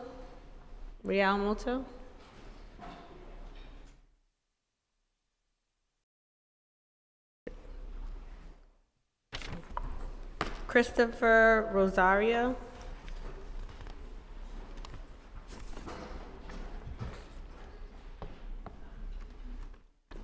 Lauren Newman.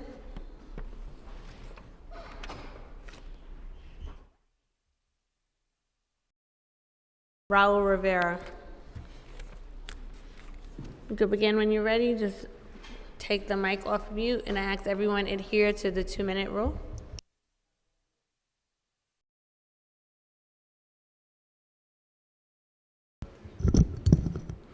Hi, my name is Justin Realmuto. I live on Winthrop Street in Brooklyn between Flatbush Avenue and Bedford Avenue. And when I leave my building and I make a right, I'm on Bedford and Winthrop, and there's 3 corners there that have a daylighting application. It's like the curb sticks out a little bit, and it's just better over there. If I make a left, Flatbush and Winthrop, it's not as safe. And in having that experience, seeing that how those different intersections feel across every single day when I leave my house, it makes me realize, oh, this is great over here on Bedford and Winthrop. I want to do it. On the other side, I want to do it all over the neighborhood. I think it's wonderful. And that's why I'm here to support it. I'm mostly a biker, but I also cross the street. I'm a pedestrian. Everyone does that. And again, someone said common sense, but I feel like that's like the key word for me. If this idea, this bill, makes it safer for anyone crossing the street, I feel like it's a great idea, because everyone has to cross the street at some point. And if it makes it easier to see people when you're crossing the street, you know, you're walking across the street, no one wants to get hit by a car, but car drivers don't want to hit people either, too. So I feel like this is a great idea. I fully support it. That's all I have to say. Thank you. Good afternoon. My name is Chris Rosario. I'm a resident of East Harlem, and I attend Central Park East High School in District 8, which has seen the second highest traffic injuries in the city, according to Spatial Equity NYC. As a young person navigating our city's streets, I believe that Intro 1138 to implementing universal daylighting is a crucial step towards ensuring the safety of all New Yorkers. East Harlem, like many vibrant and densely populated neighborhoods in Manhattan, faces challenges with pedestrian and cyclist safety at intersections. The practice of daylighting, keeping the areas around crosswalks clear of parked cars, would be incredibly beneficial here. On avenues like Lexington Avenue, for example, when there's often heavy foot traffic crossing to access businesses and public transportation, parked cars frequently obstruct the view between pedestrians and drivers. Implementing daylighting would dramatically improve sightlines at these crucial crossing points, making it much safer for residents, families, and seniors navigating our neighborhood streets. Clearing those corners means drivers can see pedestrians sooner, and pedestrians can see oncoming traffic more clearly before stepping onto the crosswalk. We don't have to look too far to see the positive impact of prioritizing pedestrian and cyclist visibility. In Hoboken, New Jersey, as of 2023, they saw a remarkable 50% reduction in pedestrians seriously injured in collisions with vehicles and a 67% reduction in bicyclists seriously injured in collisions with vehicles. While these statistics reflect the broader focus on safety, the principle of improved visibility that daylighting provides is undoubtedly a contributing factor to such to positive outcomes. Implementing daylighting measures in New York City, including East Harlem and around our schools, is a crucial step towards making our streets safer for all. Thank you for your time and consideration, and please, let's prioritize safety instead of parking space.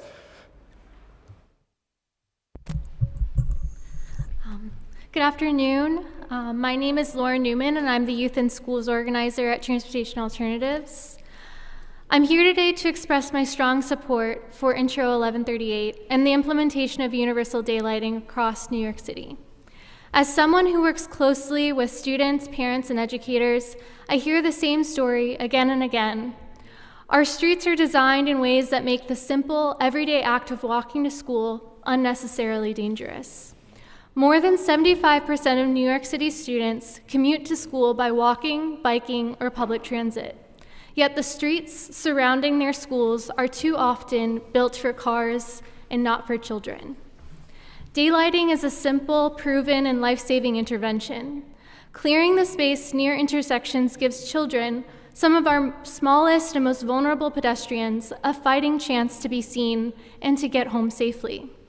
Universal daylighting would not only prevent crashes, but unlock space for greenery, stormwater management, bike racks, bus boarding islands, public seating, and so many other public amenities, infrastructure that every neighborhood deserves. But I want to emphasize, passing this bill is only one piece of the puzzle. Our school communities need deep, sustained investment in the infrastructure that makes streets safe and welcoming, from daylighting through curb extensions, street trees, bioswales, and more. Our Green School Safe Streets initiative shows the transformative potential when we center students in street design. Our kids deserve streets that are safe, green, and resilient, not just during this morning bell, but every day, all year long.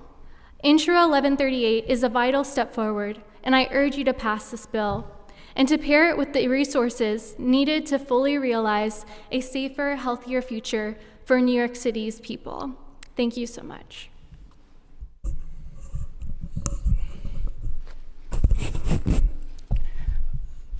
Good afternoon. My name is Raul Rivera. I'm a TLC driver and a TLC driver advocate. We haven't driven in 2 years, but we have 23,000 trips with Uber and Lyft. As you can see, we have a room full of people who are basically lobbyists and getting paid. These are nonprofits here. These individuals that are here, they may put a smile on their face, but they're not fooling anybody. We're against 1138. Actually, we're against this committee. This committee is not doing its job. Last month, we asked for your resignation, and I think that was important. We hear a lot about parking. In your district, you're giving away parking to rideshare companies. It's on the DOT website. These people here are nothing but anti-vehicle, right? Anti-vehicle. They're not for safety. If they were for safety, they will be for Priscilla's Law. And nobody's for Priscilla's Law. I think Priscilla counts, and nobody's defending that, right? Doesn't Priscilla count? And another thing that's very important that everybody should know is that you, council member, have over 30-something camera tickets. That's pretty despicable. 30-something camera tickets. 21 of them are speeding tickets through school zones. You know, you might think that this is a personal attack, but it's not. It's a fact. The people that are on this committee, you know, got multiple tickets like you. I don't know. You said you pledged to do better, and right after the pledge, you got another 3 tickets. I've been driving for 6.5 years. I only got 2 tickets. It's amazing what's happening here. These NGOs are nothing but lobbyists. This is it's comical. You can't make it up. You can't make it up. I'll leave it there. Thank you. I just want to make sure that it's on record. One, the chair of this committee, Sylvina Brooks Powers, has done an amazing job in making sure that we have all voices heard in the city, and also for your personal opinion on these individuals here. They all have daytime jobs and don't speak. I didn't ask for rebuttal. You can't speak over me. We can't ask questions, right? You can't speak over me. Allow her to speak. You can respond after. You take care of your tickets. That's what you should do. You know what? Worry you should about that. Pass Priscilla's Law. How about that? These individuals in this room have daytime jobs and are volunteering their time to make sure their voices are heard. No, they're not. No, they're not, because by law it has to be on the record. Thank you for your time. Thank you to the panel. The next panel we'll hear from will be Sharon Brown, Brian Howell, and Nick Morano.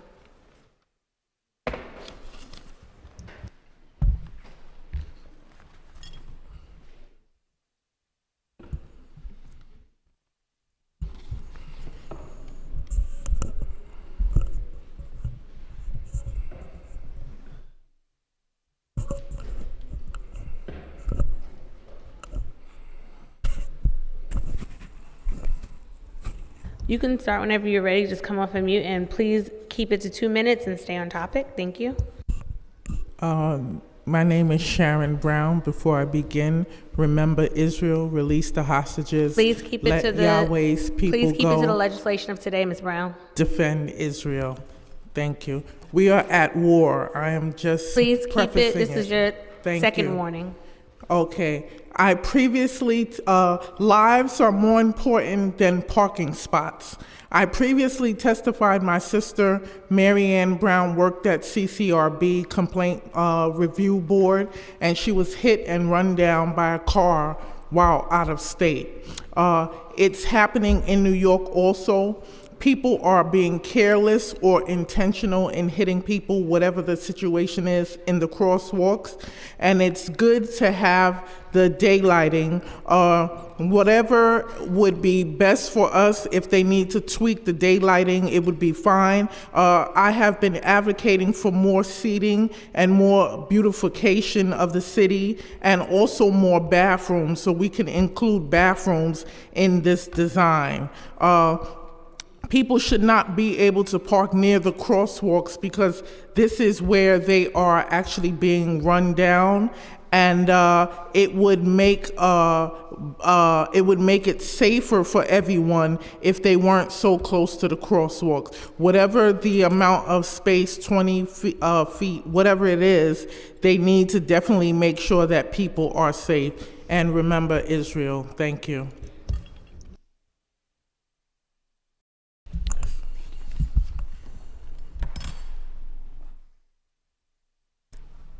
Thank you, Madam Chair, Councilmember Wan, and other members of this committee. My name is Brian Howell, and I'm a member of Brooklyn Community Board 2 and its Transportation Committee, though I speak today in favor of Intro 1138 only in a personal capacity. On Rosh Hashanah it is inscribed, and Yom Kippur it is sealed. How many will pass from the earth, and how many will be born? Who shall live, and who shall die? Who will die at their time, and who before his time? Who by water, and who by fire? Who by sword, and who by beast? Who by famine, and who by thirst? Who by upheaval, and who by plague? Who by struggling, and who by stoning? These words from the Unatana Tokef, recited each year on Yom Kippur, remind us that life is fragile and fleeting, that our time is uncertain, and that so much is beyond our control. But not everything is. It's easy to dwell on the everyday inconveniences, just missing the train, a long line at the bank, circling endlessly for a parking spot. What's impossible to remember are the tragedies that never came to pass, not because of luck, but because people before us in rooms like this one acted urgently to put public safety first. If not for antibiotics, the polio vaccines, seatbelts, pasteurization, airbags, how many of us would not be sitting here today? These tools, these policies have saved countless lives, but whose? None of us can say for certain whether we were the ones spared. That's the thing about prevention. When it works, it's invisible. Some have spoken today about the frustration of fewer parking spaces without considering that daylighting, this simple change to make our intersections safer, may one day save their lives or the lives of those they love. This moment calls for clarity. The inconvenience of looking for parking is not equal to the tragedy of a death on our streets. We must recognize the difference between the nuisance of looking for parking and the tragedy of being injured, being paralyzed, of being called before our time. I cannot say for certain if daylighting will save my life, or my grandmother's, or my brother's, or my niece's, or my parents', or my cousins' lives, all New Yorkers, by the way. I cannot say for certain whether it will save your life, but I can say with confidence it will save some of our lives. To these weighing this bill today, thinking not only of policy or parking, but rather of people, I offer you the words of Rabbi Hillel in the Pirkei Avot: if I am not for myself, who will be for me? But if I am only for myself, what am I? And if not now, when? Thank you. Thank you.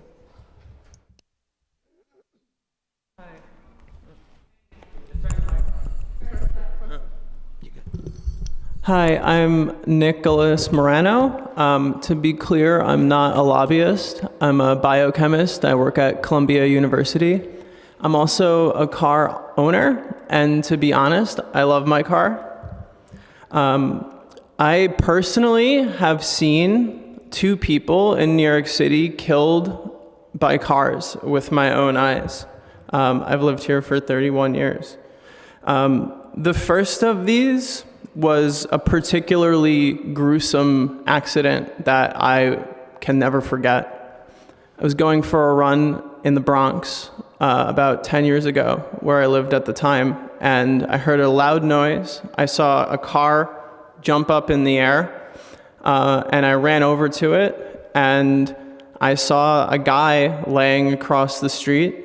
There was a doctor nearby. She came over and flipped him over, and as she flipped him over, I, in an instant, realized that he was dead, and his skull had been cracked open. And I'll never forget that instant of realizing that this man was dead. He was crossing a street outside of Montefiore Medical Center. It was his first day out of rehab. And, someone earlier was speaking about traffic violence, and this death was a violent death. It was a terrible death. And if we can stop things like this from happening and stop these violent deaths with easy solutions like daylighting, then we absolutely have to. And so that's why I'm testifying in favor of daylighting today. Thank you. Thank you to the panel. Next, we will go to our virtual testimonies. First up, David Pecoraro. You may begin. Oh.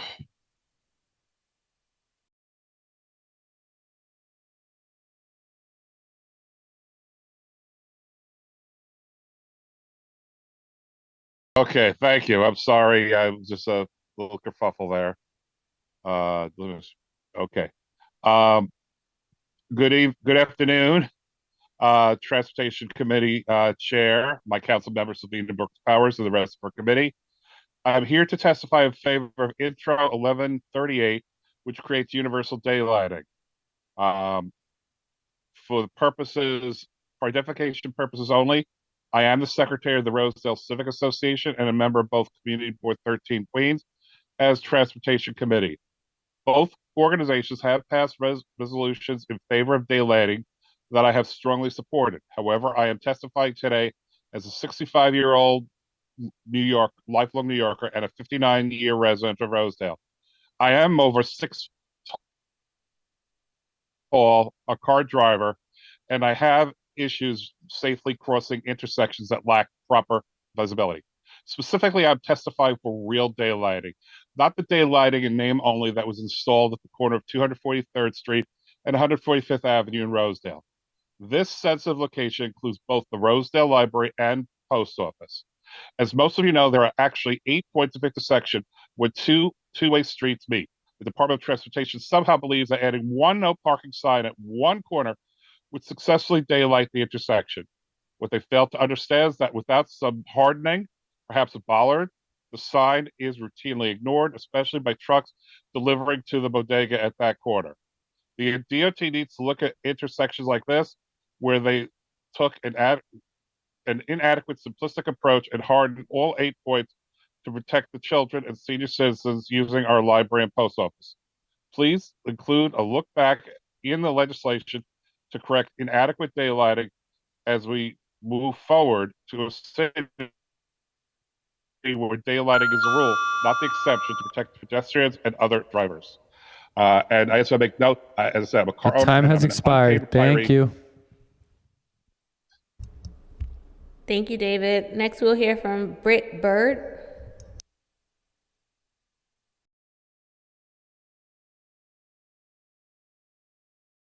They are not on. Next, we'll hear from Rosamund Giannuzzo. Hello. Thank you for taking my testimony today. I'm coming to speak to you in enthusiastic support for Intro 1138.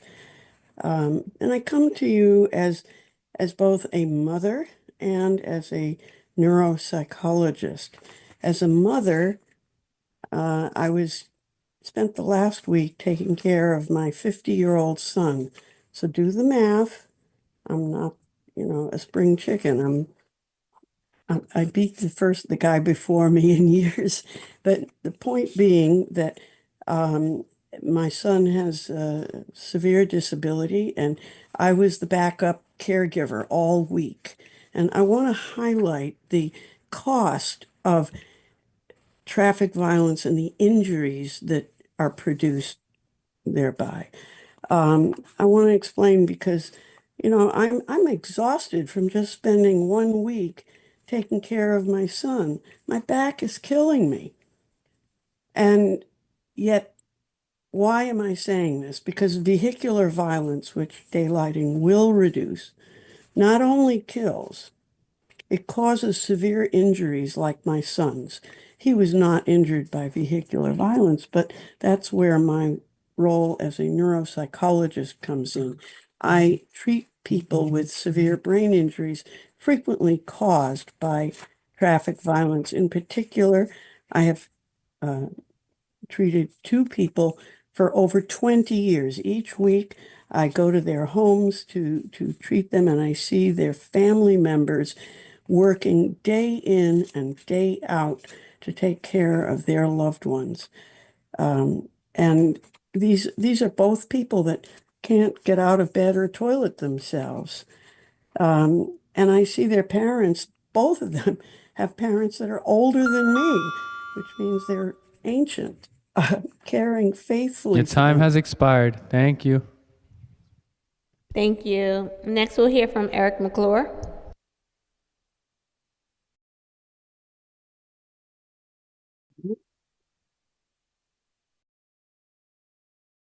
Thank you, Chair Brooks Powers. I appreciate the opportunity to testify today. My name is Eric McClure. I am the Executive Director of Streets PAC. We strongly support Intro 1138, which would prohibit standing or parking a motor vehicle within 20 feet of a crosswalk at an intersection, as well as require the New York City Department of Transportation to implement daylighting barriers at a minimum of 1,000 intersections per year. Daylighting is a proven and common sense engineering measure that undoubtedly saves lives and reduces injuries caused by vehicle and pedestrian crashes.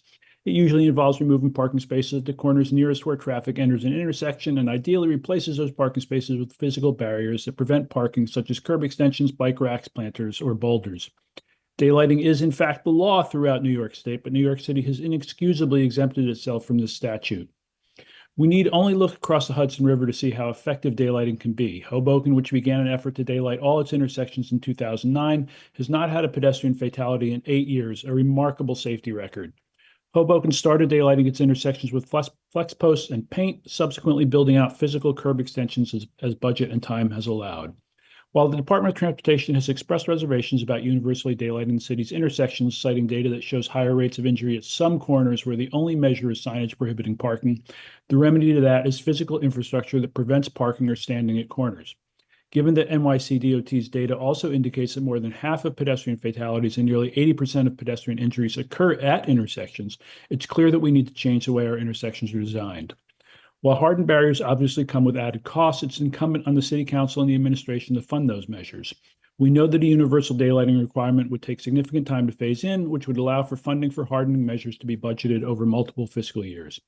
We would support allowing NYC-DOT some leeway in using professional judgment in making determinations about intersections that it determines would be made more unsafe with daylighting measures, but we're confident that the number of locations that will not be made safer by daylighting will be a small fraction of the city's 40,000 plus intersections. We urge the Committee on Transportation and Infrastructure to support Intro 1138. Your time has expired. Vote it into law as soon as possible. Let me just conclude by thanking Councilmember Wan for introducing and promoting this legislation, and you, Chair Brooks Powers, for your longtime support for daylighting measures. Just in closing, I'll add that our community board, Community Board 6, which I chair in Brooklyn, was the second board in the city to vote overwhelmingly in favor of universal daylighting provision. Thanks for your time. Thank you. Next, we'll hear from Ken Coughlin. You may begin. Thank you. My name is Ken Coughlin. I live on the Upper West Side of Manhattan, and I'm a member of Community Board 7 and its Transportation Committee.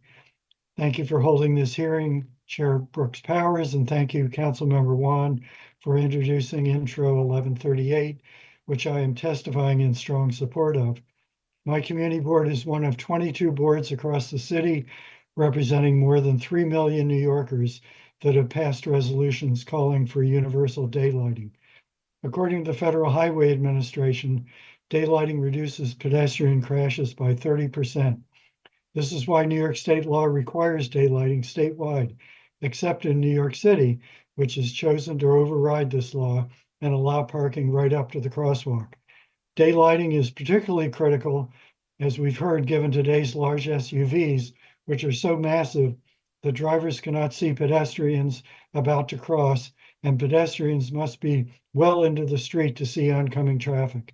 This lack of visibility is a recipe for disaster, and there have already been too many such disasters at our intersections, where the vast majority of pedestrian injuries and deaths occur. If we truly believe that safety is our first priority in street design, then daylighting is a simple, very low-cost way to save lives and prevent life-changing injuries. Thank you very much. Thank you. Next, we'll hear from Sue Silverman. You may begin. Thank you.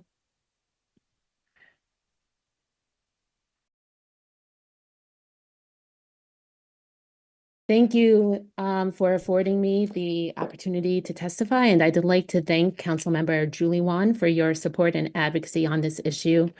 I'm Sue Silverman. I'm a resident of Astoria, Queens. I am not a lobbyist. I am not being paid. I do not work for an NGO.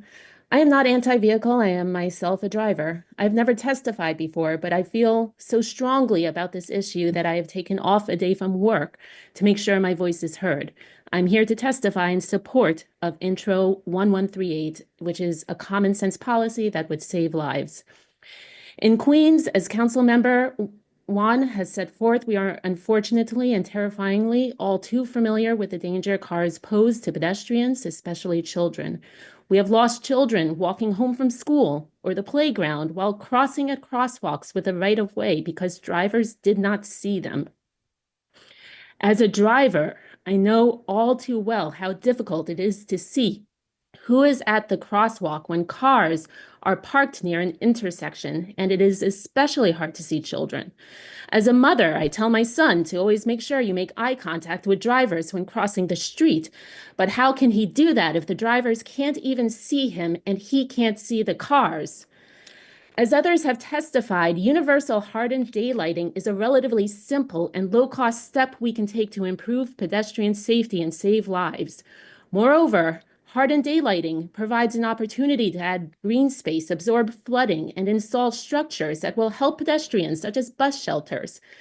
I've heard the arguments against daylighting today, but I remain unconvinced because common sense and my own experience as both a driver and pedestrian tell me that seeing who is at the crosswalk is the first step to not hitting whoever is at the crosswalk. Yes, we will lose parking spots, but I'd rather lose parking spots in another lane. Thank you. Time's expired. Thank you. Please. Thank you. Please prioritize lives and pass 1138. Thank you. Thank you. Next, we'll hear from Felipe Castillo. You may begin.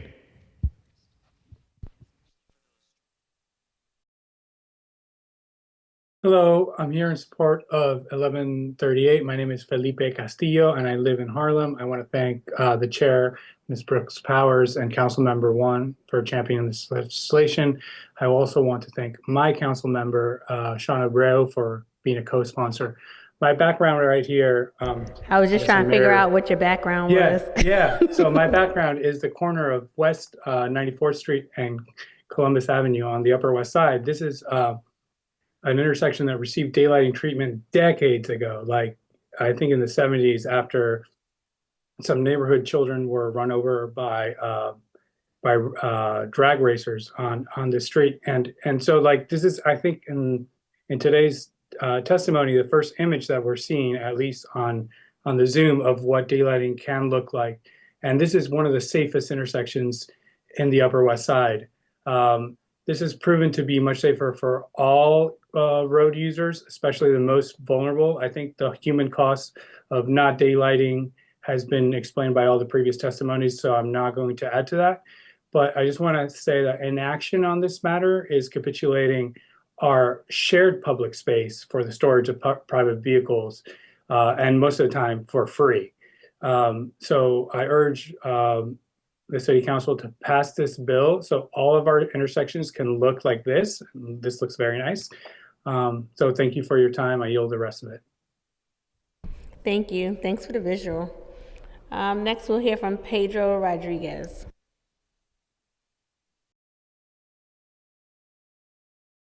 You may begin. Hello. Thank you so much for holding this hearing. My name is Pedro Rodriguez, and I've lived in New York City for over 2 decades. I'm speaking in full support of Intro 1138. I live in Forest Hills, Queens, and I'm a member of Community Board 6 and part of the Transportation Committee, though I am speaking for myself. My community board is one of the boards that voted unanimously for universal daylighting. As a parent, I am constantly worried of my child being run over when trying to cross the street. Trying to cross the street on a crosswalk in a stroller in front of me. That's something that every parent has to deal with. You go to the crosswalk, you stop, you walk next to the next to the stroller and put your head out because you're scared of moving the stroller in because you can't see over it. Now, I am 5'10", so I'm not super tall, but I am high enough that I can see over most vehicles, not all. However, my wife is 4'9", so she's actually cannot see over most vehicles. And so I'm constantly worried about her getting run over with my son. And she has actually been run over, not run over, but she has actually been almost run over multiple times while just walking around, taking my son to school, to the library, and everything else. I understand that there's some council members and as well as some members of the public who are worried about car owners in the districts and how the reduction in parking might affect them. But I'm a car owner. I live in Forest Hills, and I do drive. I drive often to Eastern Queens, where more often than not, I am hit with non-always stops. So stops where it's only one street has a stop sign. And I constantly worry about getting T-boned because you have to getting really close to the intersection. Look, you can't see still. Keep moving, and then you can go. This is of course dangerous. It's dangerous for the drivers. It's dangerous for everyone. Thank you. Your time's expired. So I just want to say thank you for holding this hearing, and please pass 1138.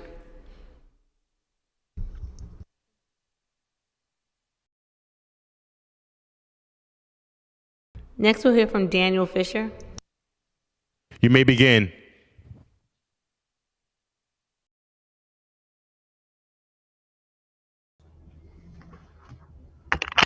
Hello, can you hear me? We can hear you. Okay, hi, I'm Daniel Fisher and I live in Brooklyn. I'm testifying in support of Intro 1138.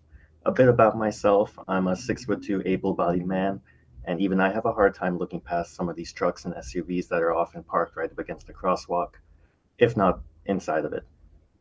If I have a hard time crossing the street safely, God knows how hard of a time some of my neighbors do, especially those who are mobility impaired, pushing strollers, walking with kids, or what have you. I was very touched and moved by how many of these people have testified today with their own difficulties and stories. I do sometimes drive in my neighborhood, and yes, it might be a bit more annoying to find parking after a couple spots are removed here and there at every intersection, but I would absolutely choose to lose a few parking spots if it meant I could see pedestrians and they no longer need to stand so much closer to moving traffic just so they can cross the street, especially children who might as well be invisible behind parked cars with how big they've gotten recently. Nobody wants to put their neighbors in danger just while driving around, and I definitely think that losing a few parking spots for the safety of our neighbors is the best path forward here. And in regards to the cost of hardening, might I suggest that the DOT plunk down some just really big rocks. They're pretty cheap. We have a famous one in Williamsburg already called the Big Cheese Block. It's painted like a block of cheese, and it keeps a daylighted intersection on Metropolitan and North 4th. If I remember correctly, it keeps cars away from parking in it. And I would just love to see one on every block if that's what it takes. Thank you. Thank you. Next, we'll hear from Michelle Coopersmith. You may begin.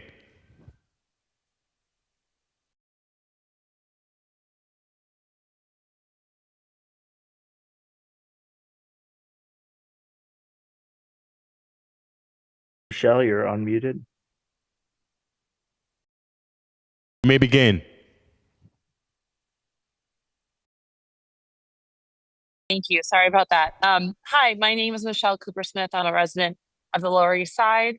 I'm also a car owner, but like the majority of New Yorkers, I am primarily a pedestrian, which is how I found myself walking around during my Thanksgiving break senior year of college. I was crossing an intersection near my dad's apartment, and a taxi making a right turn ran over my feet.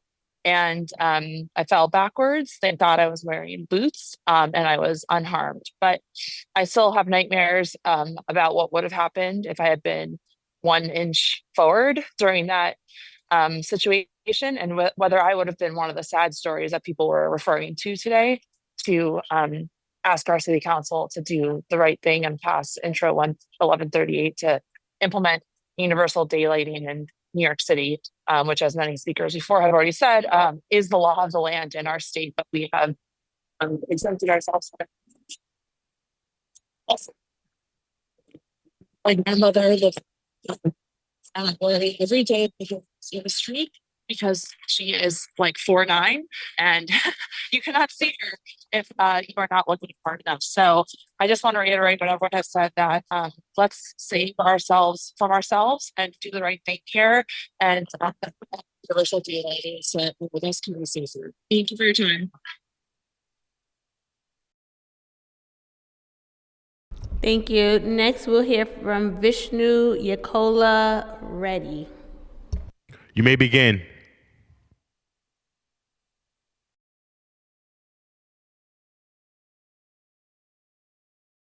They are not on Zoom. Next, we'll ask for Amelia DeCowden. You may begin.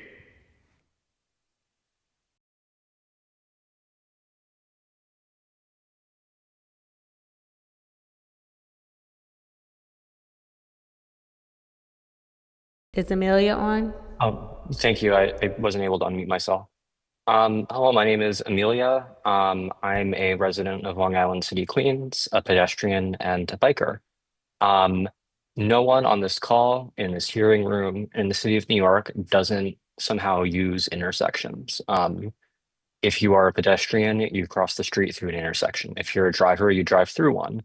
If you're a biker, you drive through them. Maybe you need to walk your bike through them, or you walk to a city bike through them, etc.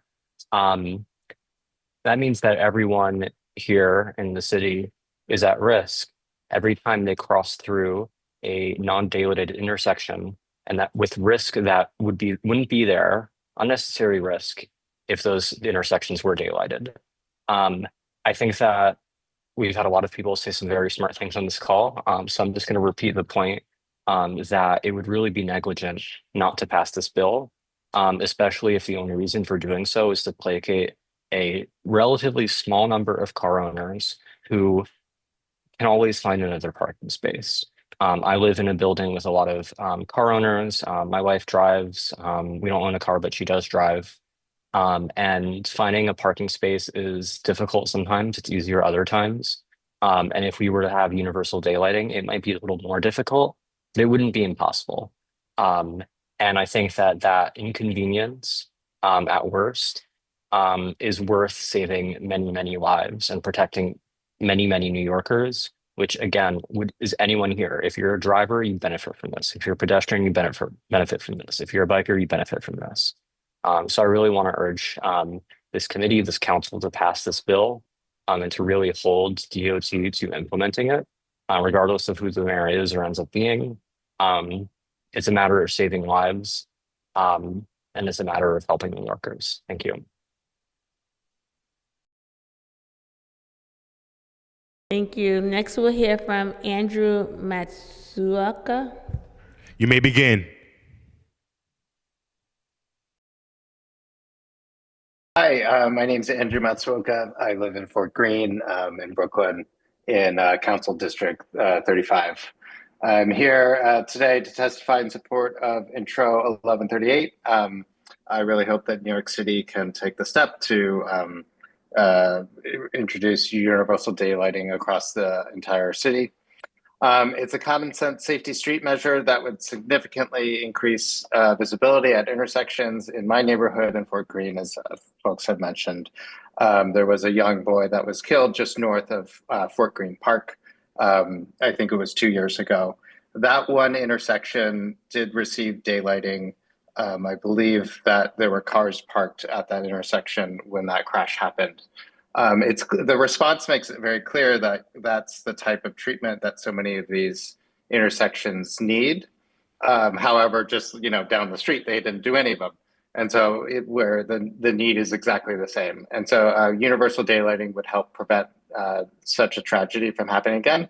And passing this legislation will save lives in the future. It would also make our neighborhoods more pleasant and welcoming.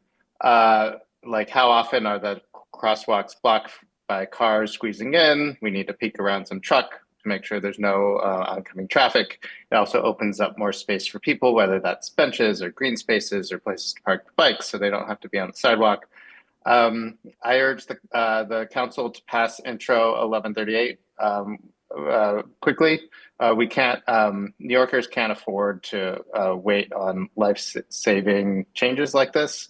I thank my council member, Crystal Hudson, for supporting this measure, as well as Chair Brooks Powers and Council Member Wan for introducing it.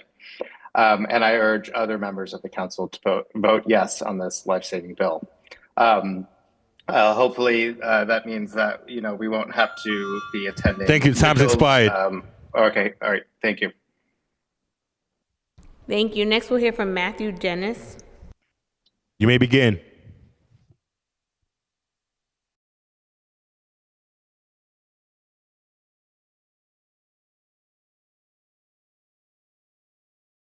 I'm asking you to unmute.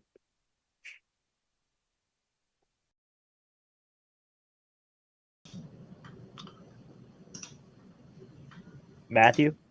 Hello. Hi, I'm Matt Denny's, and I live in Flatbush, Brooklyn, and I'm here to voice my strong support for passing Intro 1138 for universal daylighting. Daylighting is a simple change that's proven to save lives, and we need that because hundreds of New Yorkers are killed in crashes every year. Each of those deaths is a preventable tragedy. We should be doing everything we can to get that number down to zero, and universal daylighting is the obvious next step. It's easy to see why universal daylighting would help, because at intersections, it needs to be easy for drivers, pedestrians, and cyclists to all be able to see each other. It's not only essential for safety, it also just makes getting around a bit easier for all of us. On top of that, universal daylighting would also give us a little space on every block that could be used to improve our neighborhoods in any number of ways. Personally, I'd love to see daylighting on my block get built out as rain gardens to help with the flooding that we get in every big rainstorm. And there are many other options here to fit the needs of neighborhoods all across the city. I urge the council to pass this bill and then to stick with it over the coming years to hold the DOT and the mayor's office accountable for building the accompanying infrastructure. Thank you. Thank you. Next, we'll hear from Jeffrey Thomas. You may begin.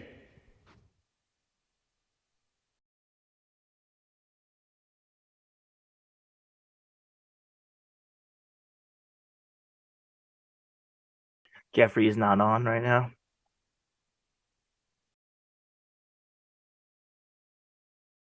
Next, we'll hear from William Junn. You may begin. Hello, my name is William Junn, and I'm a senior staff attorney with the Disability Justice Program at New York Lawyers for the Public Interest. We're here to support Intro 1138. Improving visibility at intersections is important for pedestrian safety, especially for people with disabilities. While we support this bill, any daylighting must be done correctly and not compromise accessibility for people with disabilities. We've seen concrete blocks and planters installed in ways that block or narrow access to curb cuts and crosswalk. For example, reported to the DOT a large concrete block placed directly in the middle of a curb cut in this intersection right in front of Penn Station. It took the DOT almost 6 months to move it to a proper location. For that entire time, people using wheelchairs could not access the curb cut and were forced into the roadway to cross the street directly alongside moving traffic. That's why we strongly urge the council to require the DOT to ensure that all daylighting barriers are installed in compliance with the Americans with Disabilities Act and other accessibility laws. At a minimum, the DOT's annual daylighting report must include a description of whether the daylighting barriers provide full street access for people with disabilities. Moreover, any complaint regarding daylighting barriers should be addressed urgently. It should never take 6 months to remove a barrier that blocks access to streets and sidewalks. These issues are not minor inconveniences. They are immediate threats to public safety and violations of disabled New Yorkers' right to accessible streets and sidewalks. Daylighting should be daylighting for all, including people with disabilities. Thank you very much.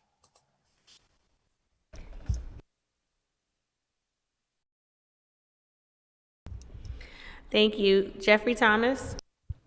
You may begin.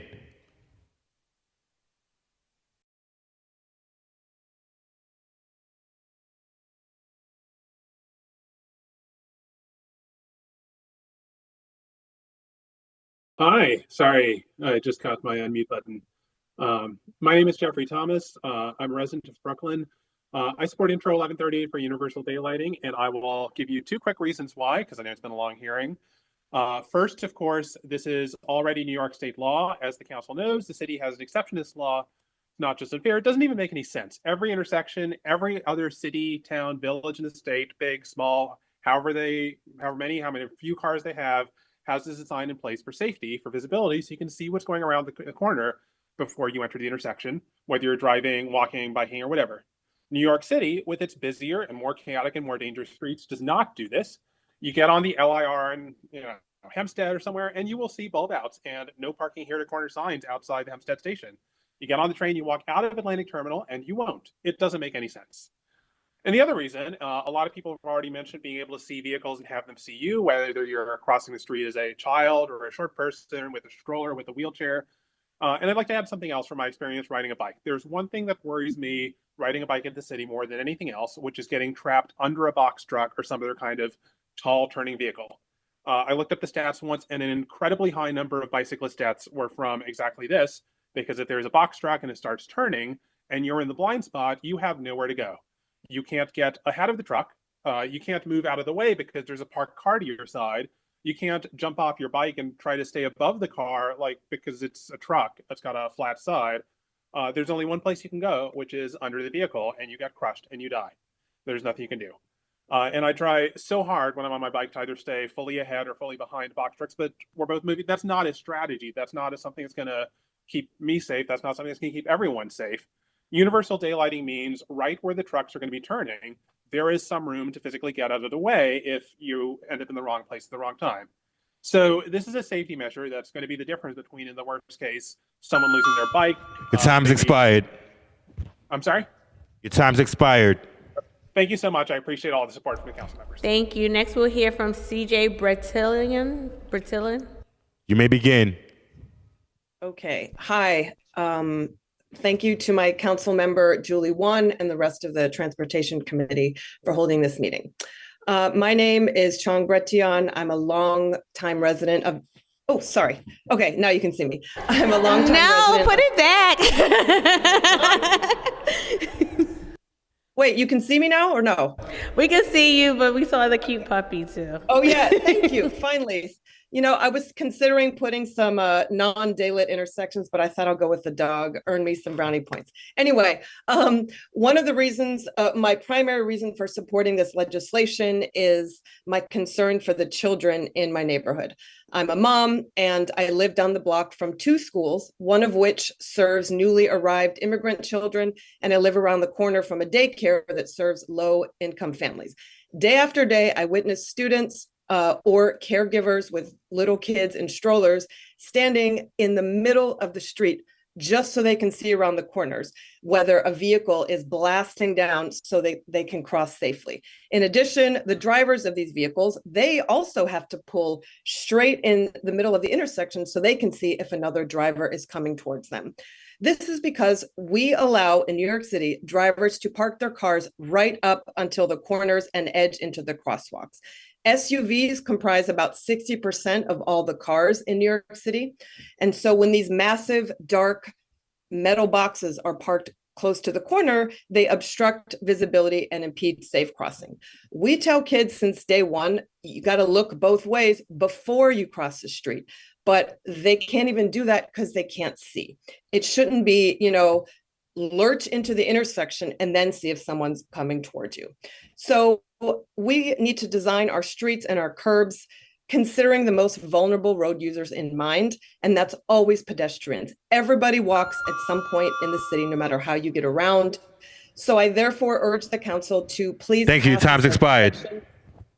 There's nothing more important than saving lives. Please don't let us down.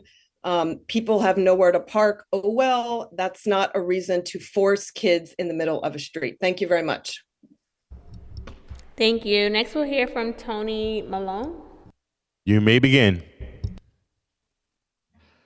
Hi, thank you very much for holding this hearing. My name is Tony Malone. I am a member of Brooklyn's Community Board 6 on the Transportation Committee, and I'm proud to say that Community Board 6 has voted to support universal daylighting.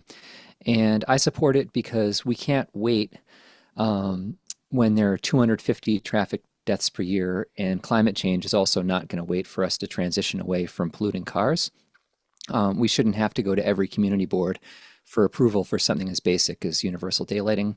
The DOT said earlier in this hearing that daylighting without hard barriers can make intersections less safe, but they didn't point to the reason for that, that drivers in New York City will park anywhere, even on sidewalks or in the crosswalk, and the NYPD mostly looks the other way. This has gotten worse in recent years. When I owned a car years ago, I once got a ticket for parking 12 feet instead of 15 feet from a hydrant. But now I see cops drive right by when cars are parked in the crosswalk. So I think we can do two things at once. DOT can ramp up the installation of physical barriers that keep cars from parking where they shouldn't, and city agencies, including the NYPD, can work together to encourage better behavior by drivers. We can use both carrots and sticks, creating incentives for New Yorkers to use transit or ride bikes, and increasing enforcement against drivers who refuse to follow the rules and put us all in danger. And we've seen the success of congestion pricing, that a well-designed program can benefit everyone and change people's behavior. I think universal daylighting can do the same. When we make it safer and easier to walk, to take transit, or to ride a bike or a scooter, then more people will feel comfortable living in our city without owning a car, and we'll all benefit as a result. Thank you. Thank you. Next, we'll hear from Patrick Thomas Schnell. You may begin. Good afternoon, and thank you for the opportunity to testify. I'm testifying in favor of Intro 1138, and thank you very much to Councilmember Wan for introducing this bill. My name is Patrick Schnell. I'm a pediatrician and have been living in New York City for over 30 years. I ride my bike daily on the streets of New York City and have witnessed several crashes this year alone that I feel were at least partly attributable to the lack of daylighting. Historically, decision makers have done very little for road safety with predictable results. Apparently, we do not really care about New Yorkers and particularly children's lives, and place a higher value on the convenience of drivers. As it is, drivers are already incredibly privileged because with their ever-larging vehicles, they are taking up vast amounts of space while creating noise pollution and harming us with toxic exhaust fumes. Perhaps it is finally time to ensure that they stop slaughtering us and our children. What is more important to us? Additional parking spaces which only encourage car ownership and therefore worsen traffic, worsen air pollution, worsen noise pollution, and increase the risk of injury and death? Or are we finally committing to protect New Yorkers and children from getting killed by implementing daylighting on every single intersection in New York City? Hardened daylighting has been proven to reduce the frequency of injuries and fatalities for pedestrians. If decision makers ignore these established facts and fail to take action, then these decision makers are complicit in the ongoing slaughter on our streets. As a pediatrician, father, and New Yorker, I'm asking this council to pass Intro 1138 and DOT to implement at least 1,000 hardened daylighted intersections in New York City every year starting this year. Thank you very much.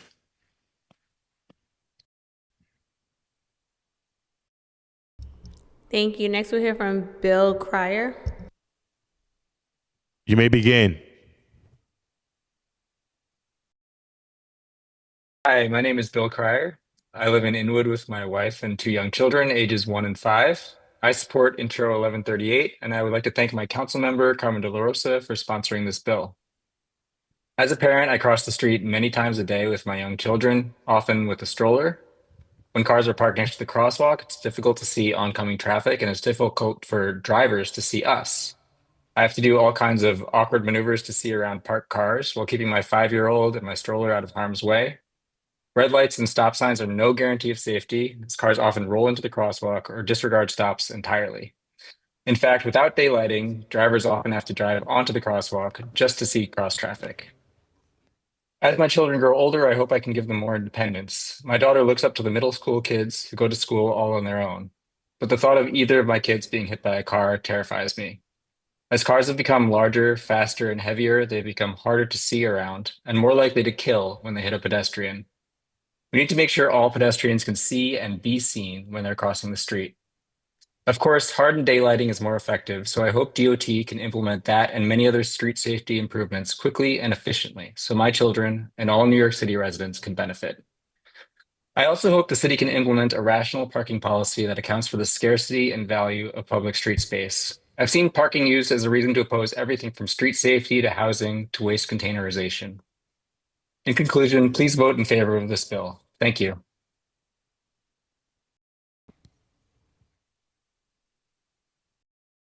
Thank you. Next, we'll hear from Rosa Chan.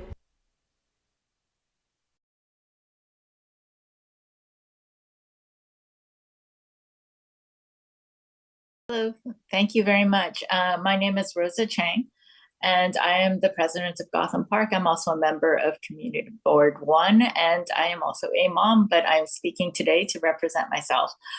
Thank you for the opportunity to speak in support of daylighting Intro 1138. For those of our neighbors and family members who use wheelchairs and walkers to get around, strollers for our babies, and for those who are simply shorter, like me, or all our young children, we simply cannot see or be seen around the myriad of vehicles which park or obstruct our crosswalks, the vast majority of which seem to grow larger every single year. Gotham Park was fortunate to have major intersections around our newly opened and expanding space repaired and improved with daylighting at several intersections where we had 55 reported injuries over 4 years. We are extremely thankful to DOT for implementing this safety measure, as we have over 10,000 local older adults in our community, as well as over 8,000 younger aspiring adults, otherwise known as students of all ages. What we have learned pre and post daylighting is that we can actually see and be seen, which vastly increases our chances of avoiding becoming roadkill or injured. I understand that losing parking spaces is an enormous inconvenience, but why should an unoccupied vehicle be prioritized over the hundreds or thousands of living people actively crossing the street in front of it? Why should simply crossing a street in New York City be an act of bravery? I hope that we can all agree that human health and life is precious. It is our responsibility to protect our most vulnerable as a society, and they should be prioritized over the convenience of few for safety for all. Because once you step out of a car, you are also a pedestrian too. Thank you very much.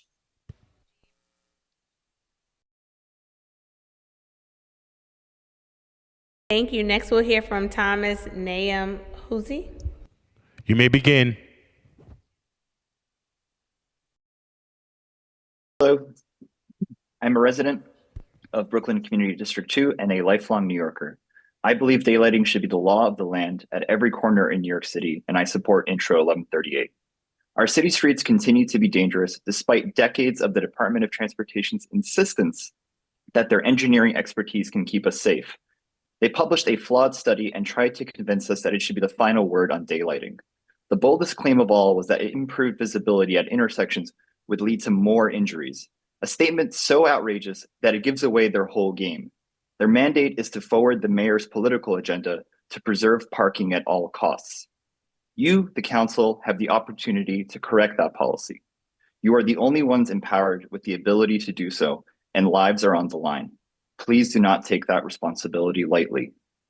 This council has championed affordability, and I commend you for that. So consider whether the lack of safety on our streets has any impact on climbing medical bills and car insurance rates. A safer city is a more affordable city. We must think holistically about the system that we all live in and abandon the cognitive dissonance that the Is it also automobile on? industry spends so Oh, much money okay. to engender. That's good.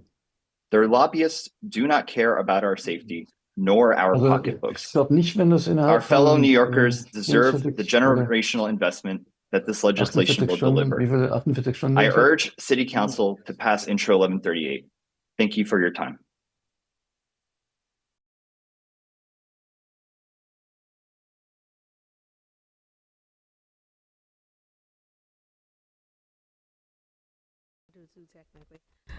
We'll recess for 5 minutes.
Next, we'll hear from Bahij Chansey. You may begin.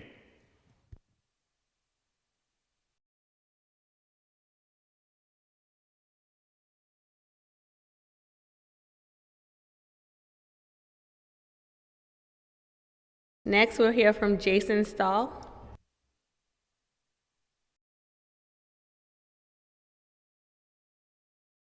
Jason, you're unmuted.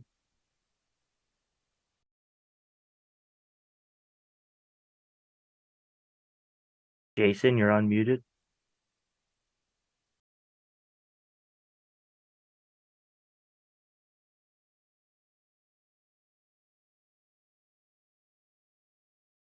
He's not responding.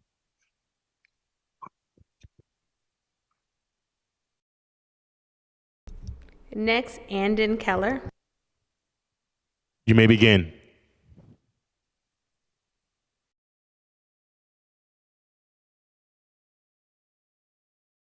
They are offline. Ayo Shanti.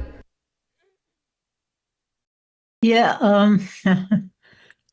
hello. I want to thank Chairman Brooks, Chairwoman Brooks, and Representative Julie Wan. I am definitely in support of 1148, and I'm a native New Yorker, octogenarian, and so I'm very aware of all the situations. It's not just in my neighborhood. I'm from Jackson Heights, but I was coming home from work. This was quite a while ago, and I had to cross 2nd Avenue at 67th Street, and the truck was right up to the corner. There was no way he could see me, and I was trying to cross the street, and a car hit me, and I landed right in front of the truck's wheels. Luckily, I wasn't totally knocked unconscious, and I was able to get myself out because I would have been totally crushed. That was a very scary situation and can happen anytime, anywhere. I'm on 35th Avenue, and they have done I'm not sure what it's called, but they extend the corner so that you can't park up to the corner, and that has made a huge difference. They do need to, however you work it, you need to, where the hydrants are and where the bus stops are, you need to do something about it because people don't pay attention to the hydrants, as we all know. And also the bus stops do not work does not work for the pedestrian. Thank you. Yep. Next, we'll hear from Jeff Schwein. You may begin.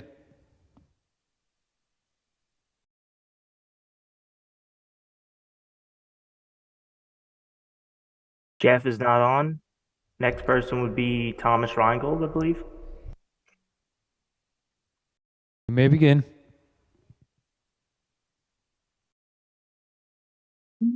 Thank you. I had some prepared remarks, but they were redundant with things that other people said, so I'll say something a little bit different.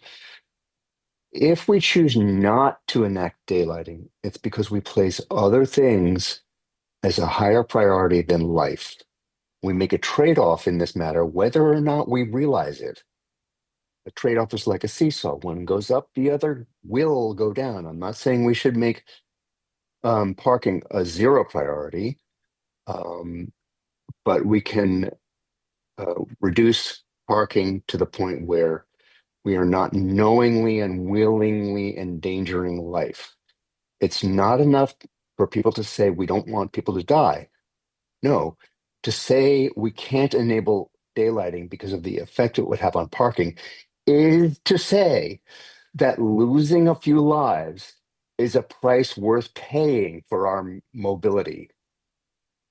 I can't accept that. The reason I object to this argument is that we're facing a choice where we know what the outcome will be, where we know that one of the choices is to allow deaths to continue or to rise. This is not a choice we should make knowingly.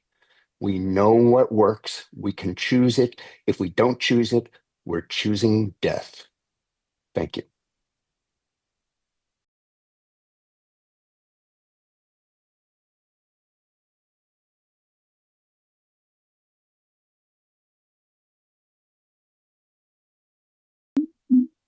Next is Tony Malone. You may begin.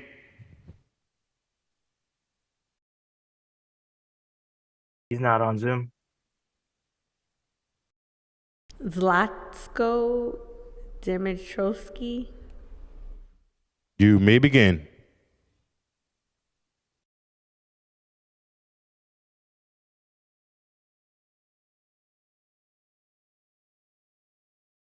He's not on. Rachel O'Brien.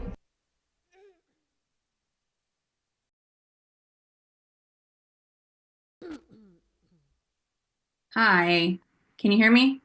We can hear you. Great, thank you. Thank you for allowing me to testify. I'm a resident of Staten Island. I'm testifying today, obviously, in support of this bill. I'm a mother and a driver. It defies logic to allow a carve out for New York City, where we have more pedestrians than anywhere else in the state. Where I live, most people drive. And some may say this bill is anti-car, but it's not. When you're driving on streets where there's street parking, you have to inch into the intersection to see past the lines of cars that are parked right up to the corner. You often can't see more than a few feet until you're in the intersection and you're putting yourself and others in danger. It's dangerous to pedestrians and to drivers when you can't see where you're headed. So if people don't want to lose a few parking spots, they should consider that last year there were 57,000 injuries in the city. So that means you likely know someone who's been injured by a vehicle. I know I do. So think about that person when you're thinking about this issue. It's not faceless, it's real people dying and being injured. While some parking will be eliminated, this bill is not anti-car. It will help drivers avoid collisions. So I urge you to pass the law to improve visibility for drivers and for those walking and biking. Thank you. Next, we'll hear from Rohit Kumar. You may begin. Hi, my name is Rohit, and I live in downtown Brooklyn. I'm a pedestrian and a cyclist, but beyond this, I support this bill because I believe it'll benefit everyone, and we have a shared duty as New Yorkers to protect each other. Far too often, I find myself crossing an intersection with poor visibility due to parked cars, fearful that even though I'm crossing legally and with the right of way, a distracted driver might maim or kill me. My heart breaks when I read about that very same fear being realized for someone else. I cannot bear another dead neighbor, another grieving family, another preventable accident happening on our watch. It doesn't have to be like this. I'm excited for the opportunity in front of City Council. We can decide what kind of a city we want to be. I urge you to do the right thing and pass Bill 1138 to protect New Yorkers at every intersection in every neighborhood. Thank you for your time.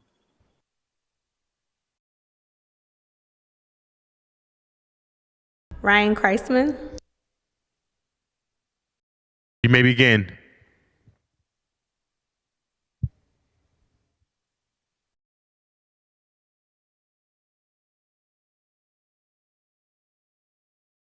He's not responding to the mute request.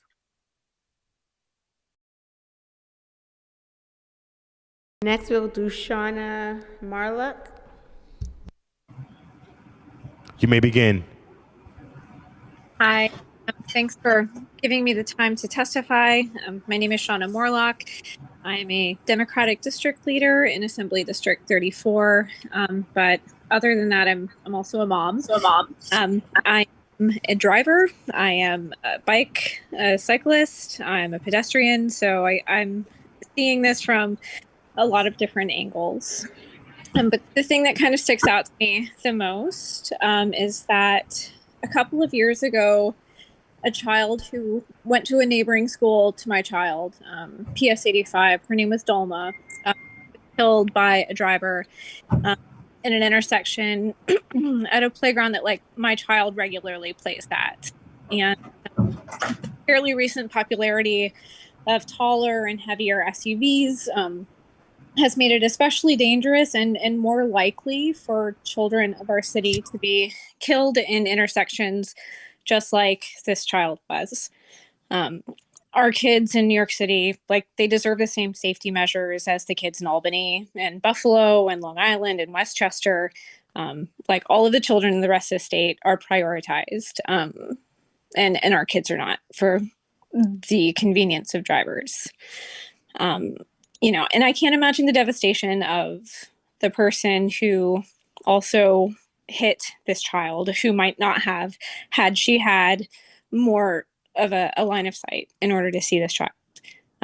It's tearing apart families all over the city, to continuously ignore the safety measures that could be easily implemented if it weren't for the convenience of car drivers like myself. I would gladly take the extra time to find parking if it meant the safety of my neighbors as well as my own child and my own family. So I thank you for having me, and yeah, I'll give up the rest of my time. Thank you. Next, we'll hear from Ryan Barthel.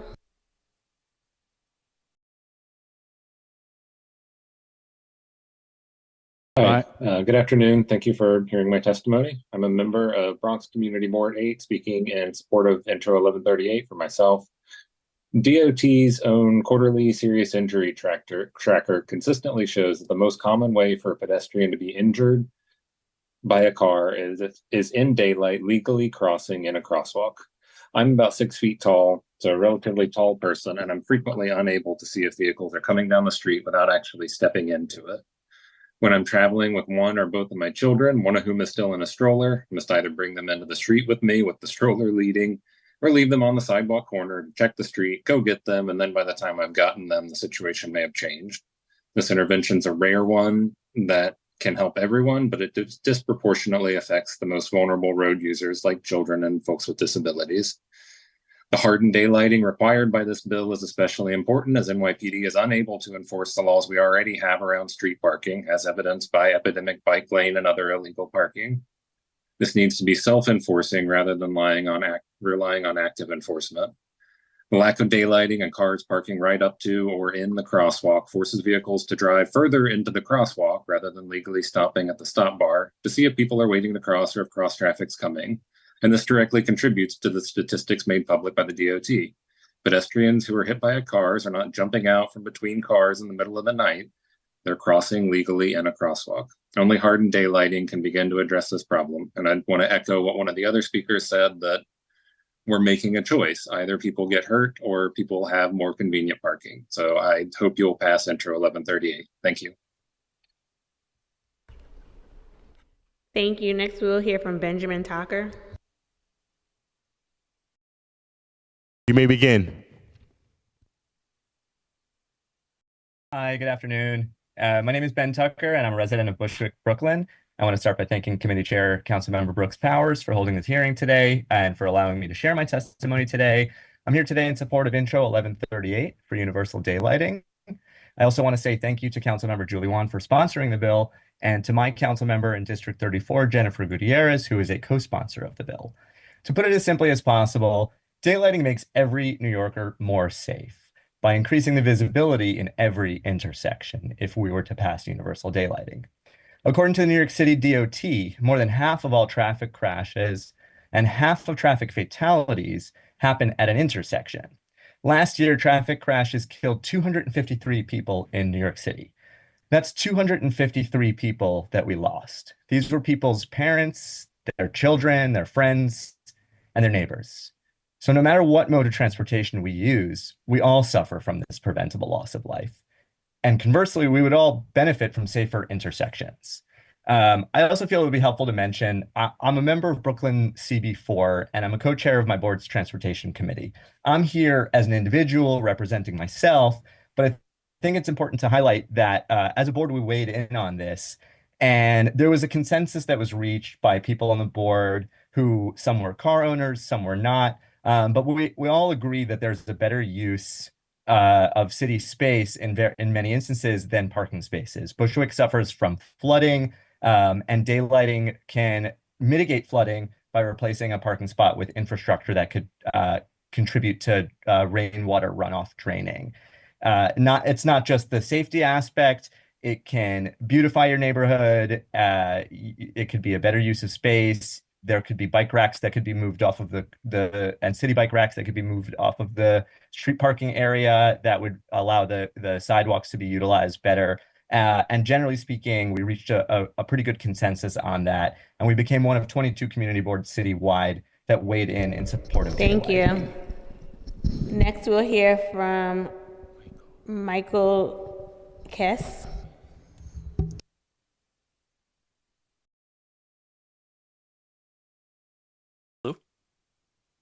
We can hear you, Michael.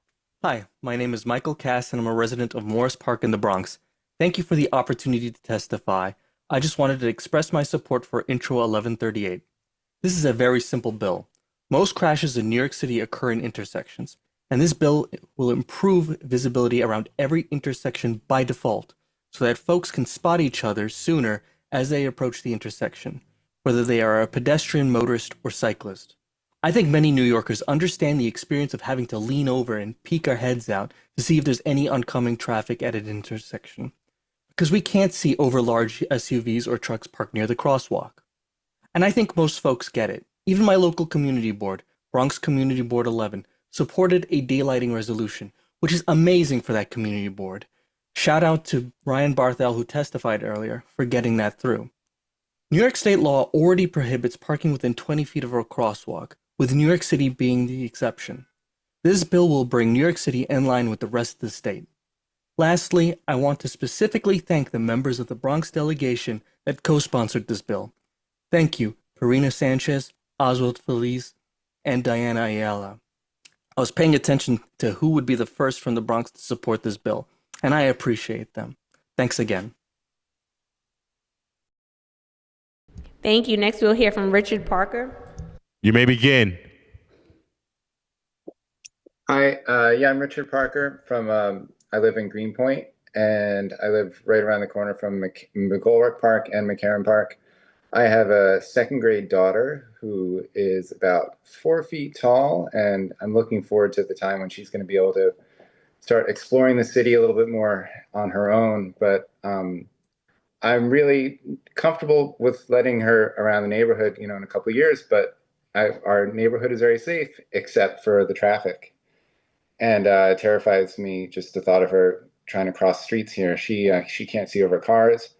And in order for her to get out to take a look to see if anything's coming, she has to actually walk out into the street.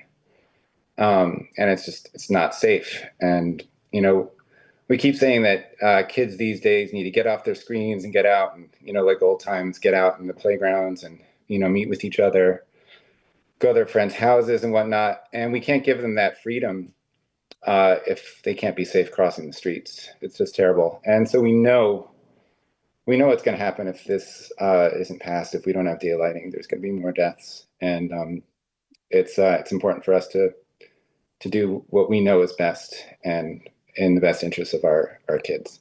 Thank you.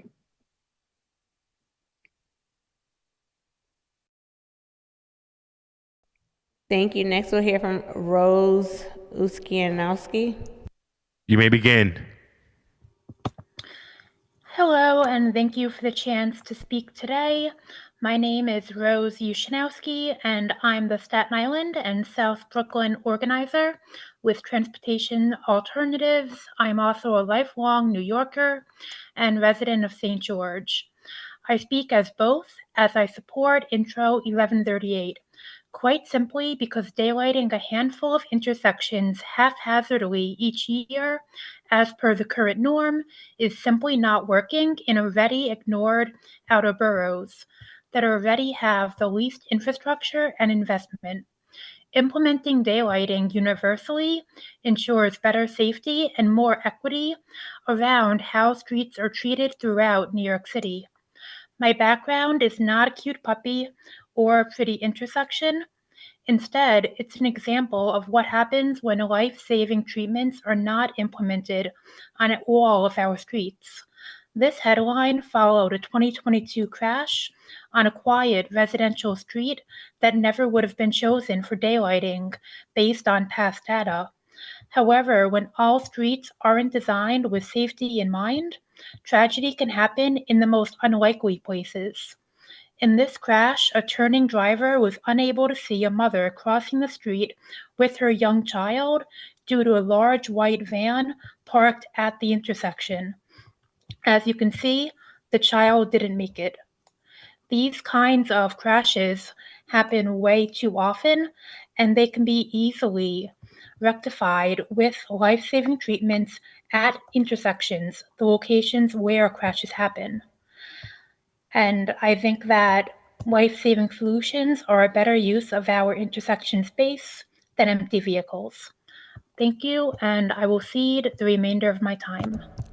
Thank you. Next, we'll hear from Samir Lavingia. You may begin. Perfect. Hello, my name is Samir Lavingia. I'm speaking on behalf of Manhattan Community Board 5. I'm the vice chair of the Transportation and Environment Committee. And, Manhattan Community Board 5 covers, a large area of Midtown Manhattan, including Penn Station, Grand Central Station, and many parks. We created a task force last year and had experts and community board members and members of the public testify around daylighting, and distilled that into a resolution and passed a resolution in June of last year. And I wanted to summarize some of the points made. Despite the city's intention to eliminate traffic violence, we have a huge threat which diminishes the ability of our community members, including seniors and children, to move around the neighborhood freely and independently. And we need to start by improving safety, by increasing visibility at intersections.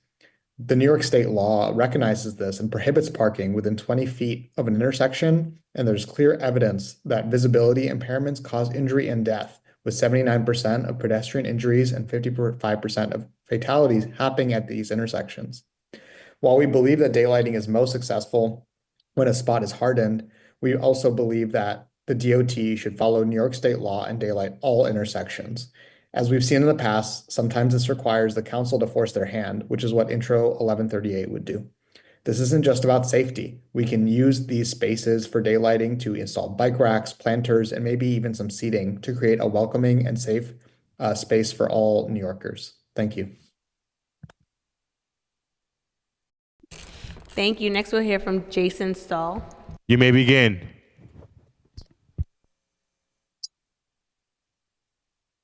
Hi, thank you for taking my testimony. Can you hear me? Yeah. We can hear you. Okay, great. I'm a resident of Sunnyside, Queens, Councilman One's district. I'd like to thank her for sponsoring Intro 1138. I think it's long overdue. I think I missed my first testimony window as I was walking to Key Food and avoiding several cars that were parked in the crosswalk around the fire station, Woodside Warriors. I think that on the subject of the issues of parking at the expense of universal daylighting, I think it's important to remember that parking scarcity, in my experience, creates aggressive driving in of itself. And so I think the marginal increase in scarcity of parking as a result of making universal daylighting possible is not going to be felt to the extent that the benefits of universal daylighting in making it safer for pedestrians, of which I am one, of cyclists, of which I am also one, and then of drivers, and I occasionally do rent a car in New York City, would be beneficial for everyone, no matter their district or how much of a transit desert or not it may be. So I hope that the council will pass with alacrity Intro 1138. Thank you. Thank you. Next, we'll hear from Lewis Anderson. You may begin.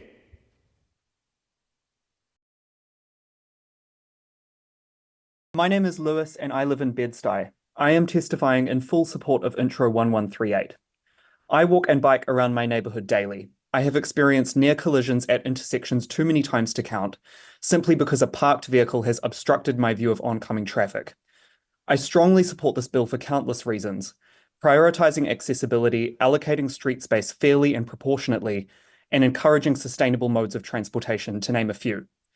But there is no greater example of nonsensical street space allocation than a parked car at an intersection, obstructing views of oncoming traffic, forcing everyone to leave their safety to fate. To illustrate how nonsensical it is that we allow parking at intersections, I would like you to picture this situation in reverse. Imagine if every intersection in New York City was currently daylit with a sidewalk extension, allowing pedestrians to safely stand partway into the street with a clear view of oncoming traffic, and then cross with confidence. Some of these sidewalk extensions might even be equipped with seating, bike racks, or tree pits that provide vital stormwater absorption in neighborhoods prone to flooding. Now imagine that we're at a council hearing to remove all of these sidewalk extensions, along with all of their benefits, only to add one more parking spot per block to the city's stock of on-street parking spots, which already equals about 1.5 times the total number of cars registered in the city.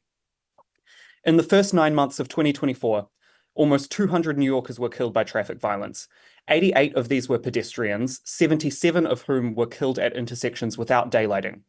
If you are considering not supporting this bill, I would like you to imagine all of these victims and their families in front of you when you announce to your constituents that you oppose these life-saving streetscape improvements in favor of publicly funded private storage for just one car per city block. Thank you. Thank you. Next, Robert Price. You may begin. Hello, my name's Robert Price. I live in Brooklyn, and I'm in strong support of Intro 1138 and universal daylighting in general. I'm a parent of 2 middle schoolers, 11 and 13, and they walk around my neighborhood in Brooklyn.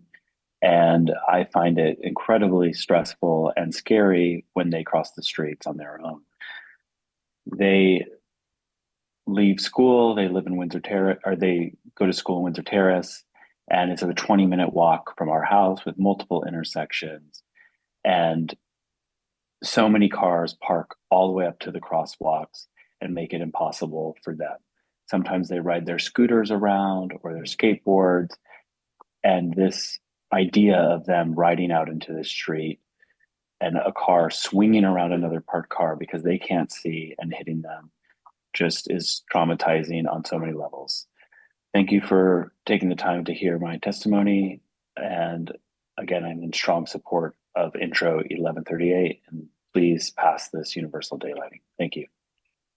Thank you. Next is Vincent Valdemani. You may begin. Thank you, Chair Brooks Powers, Councilwoman Wan, and members of the committee for convening the hearing.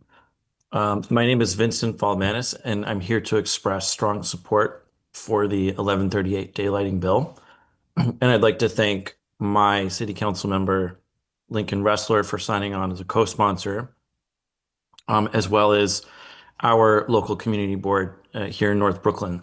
I'm a resident of Greenpoint, and I commute most days to East Midtown by subway and foot. The busiest branch library in Brooklyn is on my block. We have a lot of kids, strollers, community groups at the library who are forced to stand out in the street and cannot see around parked cars. The cars are parked right up to the crosswalk. And there's particular value in doing this daylighting universally.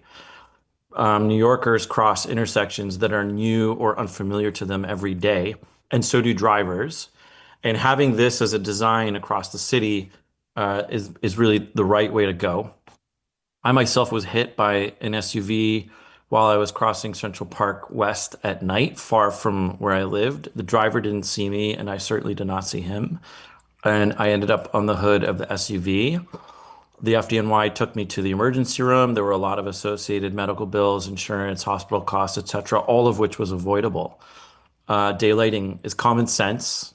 When drivers and pedestrians can see each other, they avoid crashes. It's as simple as that. Every parent teaches this to their kid. Daylighting is already the law of the state. But in New York City, where more than half of all households do not own a car, we've decided not to do it. It defies common sense. So we have the opportunity to correct this mistake. 22 community boards have passed resolutions in support. 85 elected officials, half of all of New York electeds have expressed support. So let's follow common sense. Let's implement policy that is already law, and let's save lives. Thank you. Nicole Murray. You may begin. Hi, my name is Nicole. I live in Fort Greene. I'm also on the community board as a member of the Transportation and Public Safety Committee, and we did release a resolution in support of universal daylighting. Someone did mention, I think in this neighborhood, a child, Kamari Hughes, who was killed in a crosswalk by a driver, a tow truck.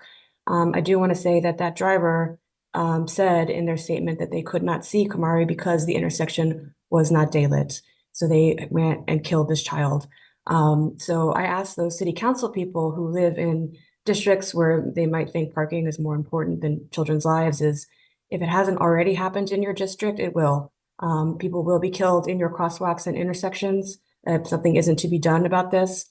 And so this is your opportunity as lawmakers, as people who do funding and budgeting, to prevent these from happening. So if you don't pass this, it will happen. It may still happen if we do, but we will significantly reduce lost lives of pedestrians, bikers, children, elderly, disabled, everyone. I also want to add that it's a good thing for drivers as well to be able to see all corners, whether you're in a bus, car, a scooter, anything. There isn't any place I know of where once daylighting is implemented, people don't like it. It is great for everybody. It saves lives. Everyone likes it. Everyone can see. And as a final word on the DOT's report, I want to take it in as a generous interpretation that they're in supporting of daylighting plus, right? If we need to find funding to do flex posts in the road, like we did on it's Flushing, turning onto Williamsburg Street, the DOT added a few flex posts so cars would turn wider. I don't know how much that cost, but I don't think it was $3 billion or whatever it was. There are quick treatments to put in the street that we can do in a matter of days, if not weeks, to make turning wider. That's a very easy problem to fix. So again, city council people who are on the fence or against, I ask you, what are you going to do to support saving lives, getting better streets for everyone, drivers, pedestrians, cyclists, everyone in your district? Please vote yes. Thank you. Thank you for your testimony. Kathleen Collins. You may begin. Good afternoon. My name is Kathleen Collins, and I'm a native New Yorker who is a congenital quadruple amputee who uses a wheelchair. I'm a member of several disability organizations and also on the board of Disabled in Action. I agree with the testimony already given by Jean Ryan, Monica Bartley, and Evan Yankee. We do support daylighting, provided that it is done correctly and does not hamper or obstruct New Yorkers with disabilities' ability to easily and safely cross streets and intersections in New York City, as well as our ability to board and disembark from vehicles such as taxis for hire vehicles and Access-a-Ride. Unfortunately, in the past, when the New York City DOT has chosen daylighting barriers such as concrete barrier blocks, sometimes the DOT has placed them in areas that they do obstruct pedestrian ramps, sidewalk curbs, and the ability of New Yorkers with disabilities to safely board and disembark from vehicles. Thus, the proposed legislation we submit needs to require DOT to create and implement a plan that not only prevents this mistake from being made in the future, but also provides that these barriers are placed in optimum locations, that is, places that both promote safety and provide all pedestrians the ability to easily cross streets, as well as safely board and disembark from vehicles. Thank you for thank you for your time today. And that's the second time seeing you. So thank you for engaging. I love New Yorkers like you. Engage. Thank you. The next is Kat Morano.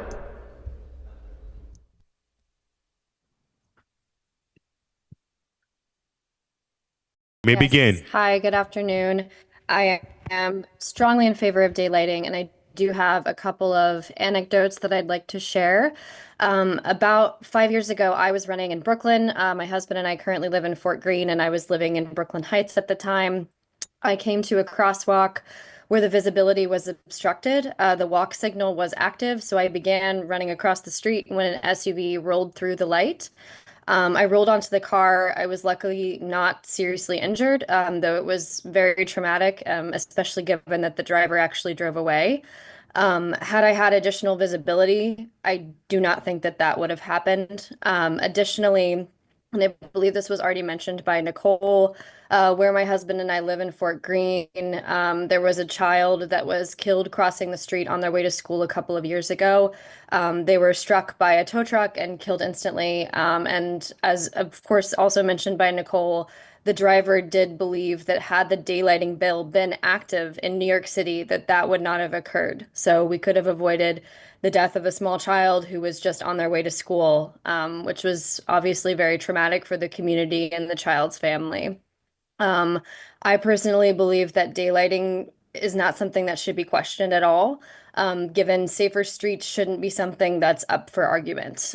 We need to protect the citizens of New York City, specifically those who are vulnerable, like children and seniors and people with disabilities. So thank you so much for your time. Thank you. I have guest one. The name is not on. Guest one, are you still there? You may begin. You did not have name. Guest one, you're in the attendees. I'm not unsure if you want to testify. I'm going to unmute you.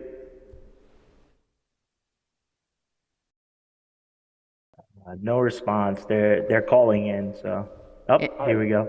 Hi, thanks. Sorry about that. I just realized I'm guest one. Hi, okay. This is Michael Pugh. I live in the Upper East Side, and I support Intro 1138. I moved to New York City in part because it's a great walkable city, and many New Yorkers can live here comfortably without a car. But unfortunately, one of the few uncomfortable things in the city, right, is that's one of the most dangerous things we do is being a pedestrian and crossing the street.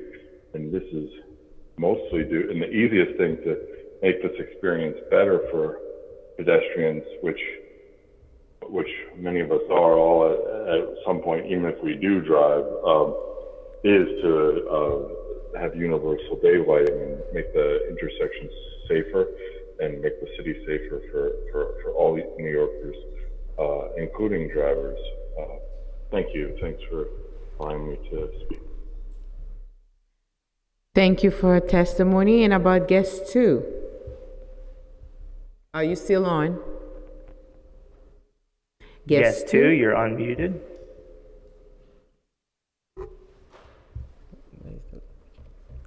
Unsure if they're responding. They're also calling in. Hello, yes. Can you hear me? Yes, we can hear you. Hi, my name is Mauricio. I'm from Queens. I've been born and raised in New York City my whole life.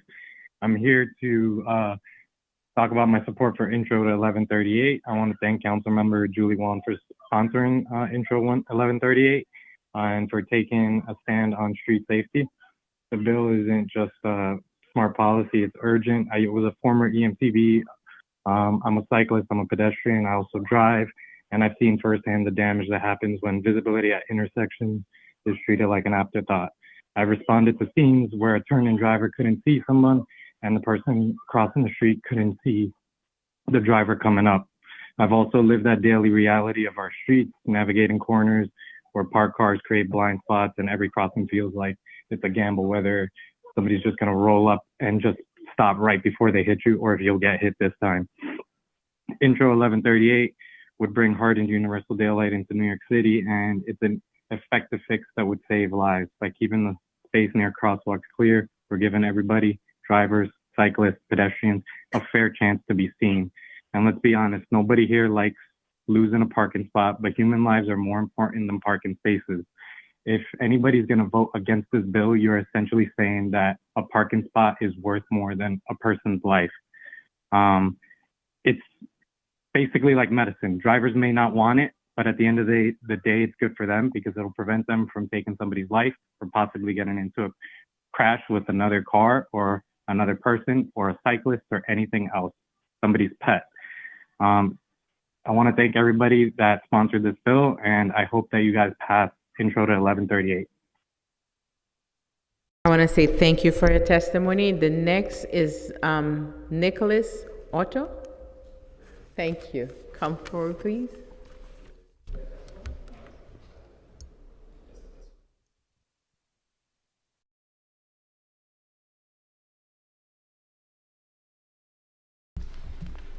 Hi. Hi. I'm Nicholas Sato. Good to see you. Thank you. Good to see you as well. You may begin. I live in Williamsburg, and I'm in support of universal daylighting.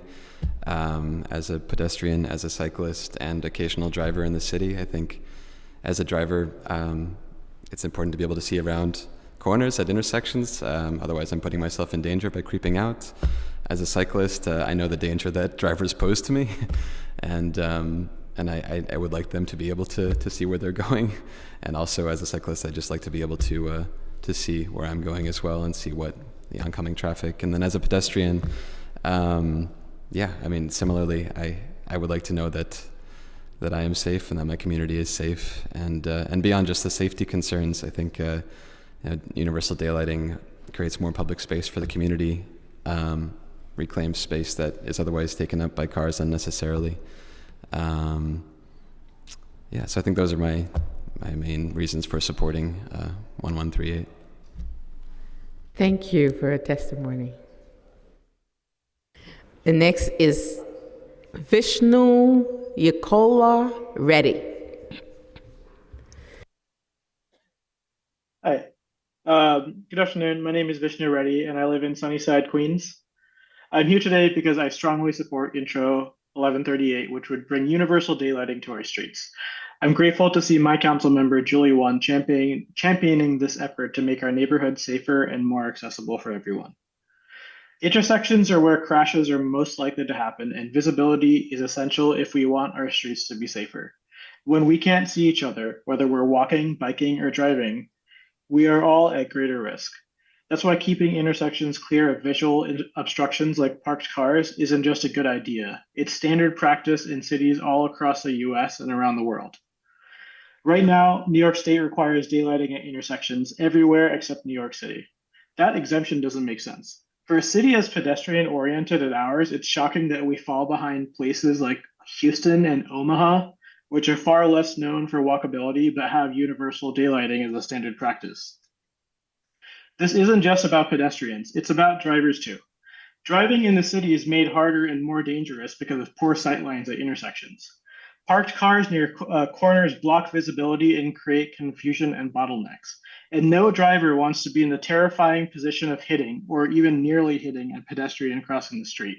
Not to mention that most drivers are also pedestrians at some point or another. Intro 1138 is a well-designed bill because it brings both immediate and long-term solutions. It gives us quick relief by aligning our regulations with most of the country by keeping parked cars away from crosswalks. And it sets the stage for lasting change by requiring the city to build safer, more visible intersections through better infrastructure. Intro 1138 is an excellent bill, but we clearly need to go further than that to keep us safe. We need the mayor and the DOT to implement the streets plan as they're legally mandated to, instead of shirking their responsibility here. And we need to increase our capacity to enforce the regulations we have in place. One of DOT's excuses for opposing Intro 1138 is that we can't guarantee your time's expired. Be effectively enforced. Thank you. Thank you. The next one is Chris Sanders. Yes. Hey, thank you, City Council, for letting me speak about Intro 1138. I just wanted to say that I'm from Harlem, but I'm currently living in Midtown Manhattan. And I think that daylighting will help keep Harlem people safe, keep Black people safe. And I do believe it is worth losing some parking, if we have to lose parking, to ensure the safety of the younger people, the younger generations, everybody, the older generations, those people You know, I know Harlem gets left out of a lot of these conversations, but it's very dangerous up there. And in Midtown, it's quite chaotic as well, shockingly chaotic as well. And daylighting would make this better. They tried it in New Jersey. It worked in New Jersey, and they are very car-centric, and daylighting still worked. It worked 100%. They didn't have any traffic deaths. And I think also they will be preventing people from being seriously injured, which will, you know, hurt their, you know, employment chances and their ability to make money. And I think, you know, for people that are vulnerable within the Black community and Latino community and the minority community and the older people, I think daylighting is going to be wonderful for them, keeping them safe. And again, it's worth getting rid of some parking. Yeah, it's so sorry to say. Look, I drive, I take the train, I take the bus, I walk, I bike, whatever. I think we should get this done. Thank you, Julie Wan, for this legislation. Thank you, Eric Botcher, and everybody else. Time's expired. Signed on to this. Thanks. Bye. Thank you for your testimony. The next one is Charles Guthrie. You may begin. Hello, council members. Thank you for having me. My name is Charlie Guthrie. I live in Park Slope, Brooklyn, and I'm testifying in support of 1138. Universal daylighting at intersections across New York City would be a simple, cost-effective change that would save lives and make our streets safer for everyone. I know parking is already scarce in New York, and you may be reluctant to reduce parking further, but let's not let the car-owning minority compromise the safety of pedestrians, because we're all pedestrians at some point in our day. Personally, I have been hit by a car in a crosswalk because the car couldn't see me. I couldn't see the car when crossing due to a parked car that was right adjacent to the crosswalk. So I know this issue personally and intimately. So please support this universal daylighting proposal to make our intersections safer for everybody. That's all for me. Thank you. The next one is Baji Chansi. You may begin. Thank you very much. Good afternoon. My name is Bahish Chansi, and I'm an urban planner at WXY Studio. We are an architecture, urban design, and planning practice based in New York City that works extensively with city agencies, including DOT. I'm here to express our strong support for Intro 1138. Much has already been said at today's hearing about the safety benefits of daylighting, but as planners and designers, we know that safety is just the beginning of what it can offer. Clearing 20 feet in front of crosswalks does not just save lives, it creates the foundation for a better public realm. Daylighting will improve visibility at intersections, which dramatically reduces crashes involving pedestrians, especially children and seniors. But the benefits will go much further. These reclaimed spaces can be designed as high-impact infrastructure in New York City. Green buffers, seating, planters, bike corrals, and rain gardens that make our streets not just safer, but more welcoming and beautiful. Daylighting is also complementary to a host of other city curbside priorities like loading zones, trash containerization, open streets, and outdoor dining. Every corner with daylighting is an opportunity to expand our city's walkability, slow traffic, and carve out public space in the densest city in the country. When implemented thoughtfully, with hard barriers, these zones can become natural extensions of our sidewalk, small plazas that offer refuge, greenery, and clarity in our city's complex streetscape. I've worked closely with the bill's sponsor, Councilmember One, on the One LIC neighborhood planning process, and there, like in many other neighborhoods where I've worked, the safety benefits and public realm benefits that New Yorkers ask for repetitively can really be advanced by the measures of 1138. This bill is a powerful, scalable tool to advance Vision Zero, our city's equity and climate resilience, and it aligns with what we already know, that small changes to street geometry can have outsized impacts on how people move, interact, and feel in their neighborhoods. I thank the council for your leadership on this, and I urge you to pass this bill to help make every time's expired in New York City safe. Thank you. Okay. If we have inadvertently miss anyone that has registered to testify today and has yet to have been called, please use the Zoom hand function if you are testifying remotely, and you will be called in the order that your hand has been raised. If you are testifying in person, please come to the desk. Anyone else in there? There's one person we have an eye. Ryan Kreisman. Ryan, are you on? Yes, I'm here. Thank you. So please testify. Go ahead. Thank you. First, I'd like to thank the council for having this hearing. I'm a Central Brooklyn resident, community board attendee, youth program and street safety volunteer, and I work for the city in affordable housing. However, the views I express here are my own.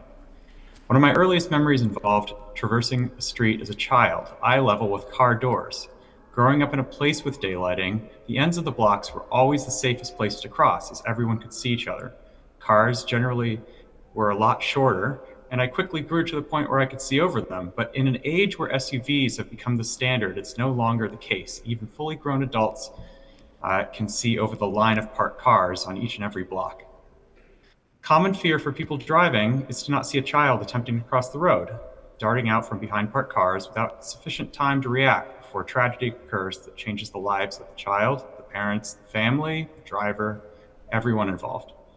Why would we not make a very small change to our streets to ensure that we could all have more advance warning?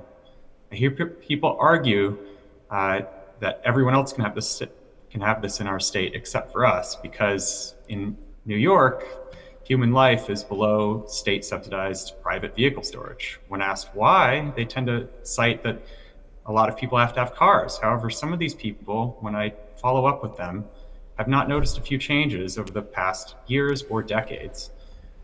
Primary being ride-hailing apps, which completely have revolutionized experiences with people getting around. Subways are much safer and cleaner than decades ago, when some of these folks that I've talked to kind of abandoned the idea of using them. And micromobility has revolutionized getting around for people that can use it. Finally, everyone is getting things delivered, from milk and eggs to soap and chicken wings. These deliveries are often happening by people on two wheels, piloted by someone vulnerable to a larger car who would benefit from daylighting. This is why I support Intro 1138 to make Your time's expired. Thank you. Thank you for a testimony. We want everyone, we want to be inclusive, and we want the street to be safe. You're right, Ryan. Thank you. Okay. What is Prire? Patel? Priya Patel, are you on? Yeah. Go on. Thank you. Hi. I just wanted to call in to express support for Intro 1138. I think that I live close to 103rd, which is daylighted right now. I think it's a huge improvement for the street, and I think the entire city deserves that. You know, to ensure that like pedestrians and people who are not in cars are safe from cars, especially as vehicles seem to be getting larger and larger as the years go on. I think that daylighting is imperative. That's it. Thank you. You done? Thank you. Appreciate your testimony. The next one is Charles Todd. You may begin.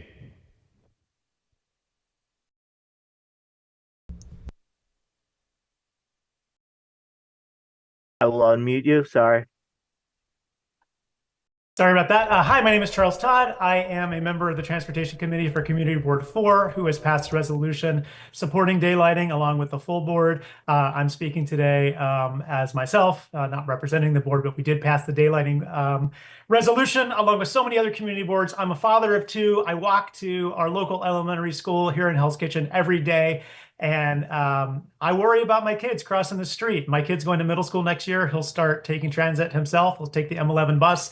He's going to have to walk to and from that bus. And the more we can do to daylight our intersections and put planters and bike racks and harden them and make for a safer, more beautiful city, the better. I've lived in New York City for 24 years. I haven't owned a car in 24 years. I moved here because I don't want to own a car. I want to live that walkable city lifestyle, and I love it.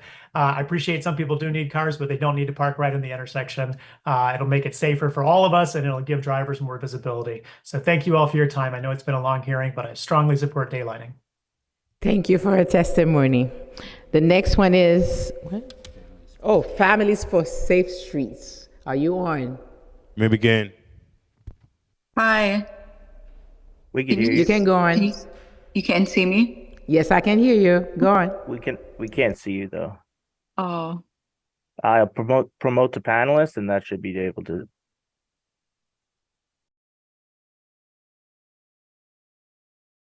Family for Safe Streets. Can you? No? Going Yes, once? they are on. They're just let me unmute them again. Yeah. Families for Safe Streets. Yes, Thank please. you. Go on. Okay.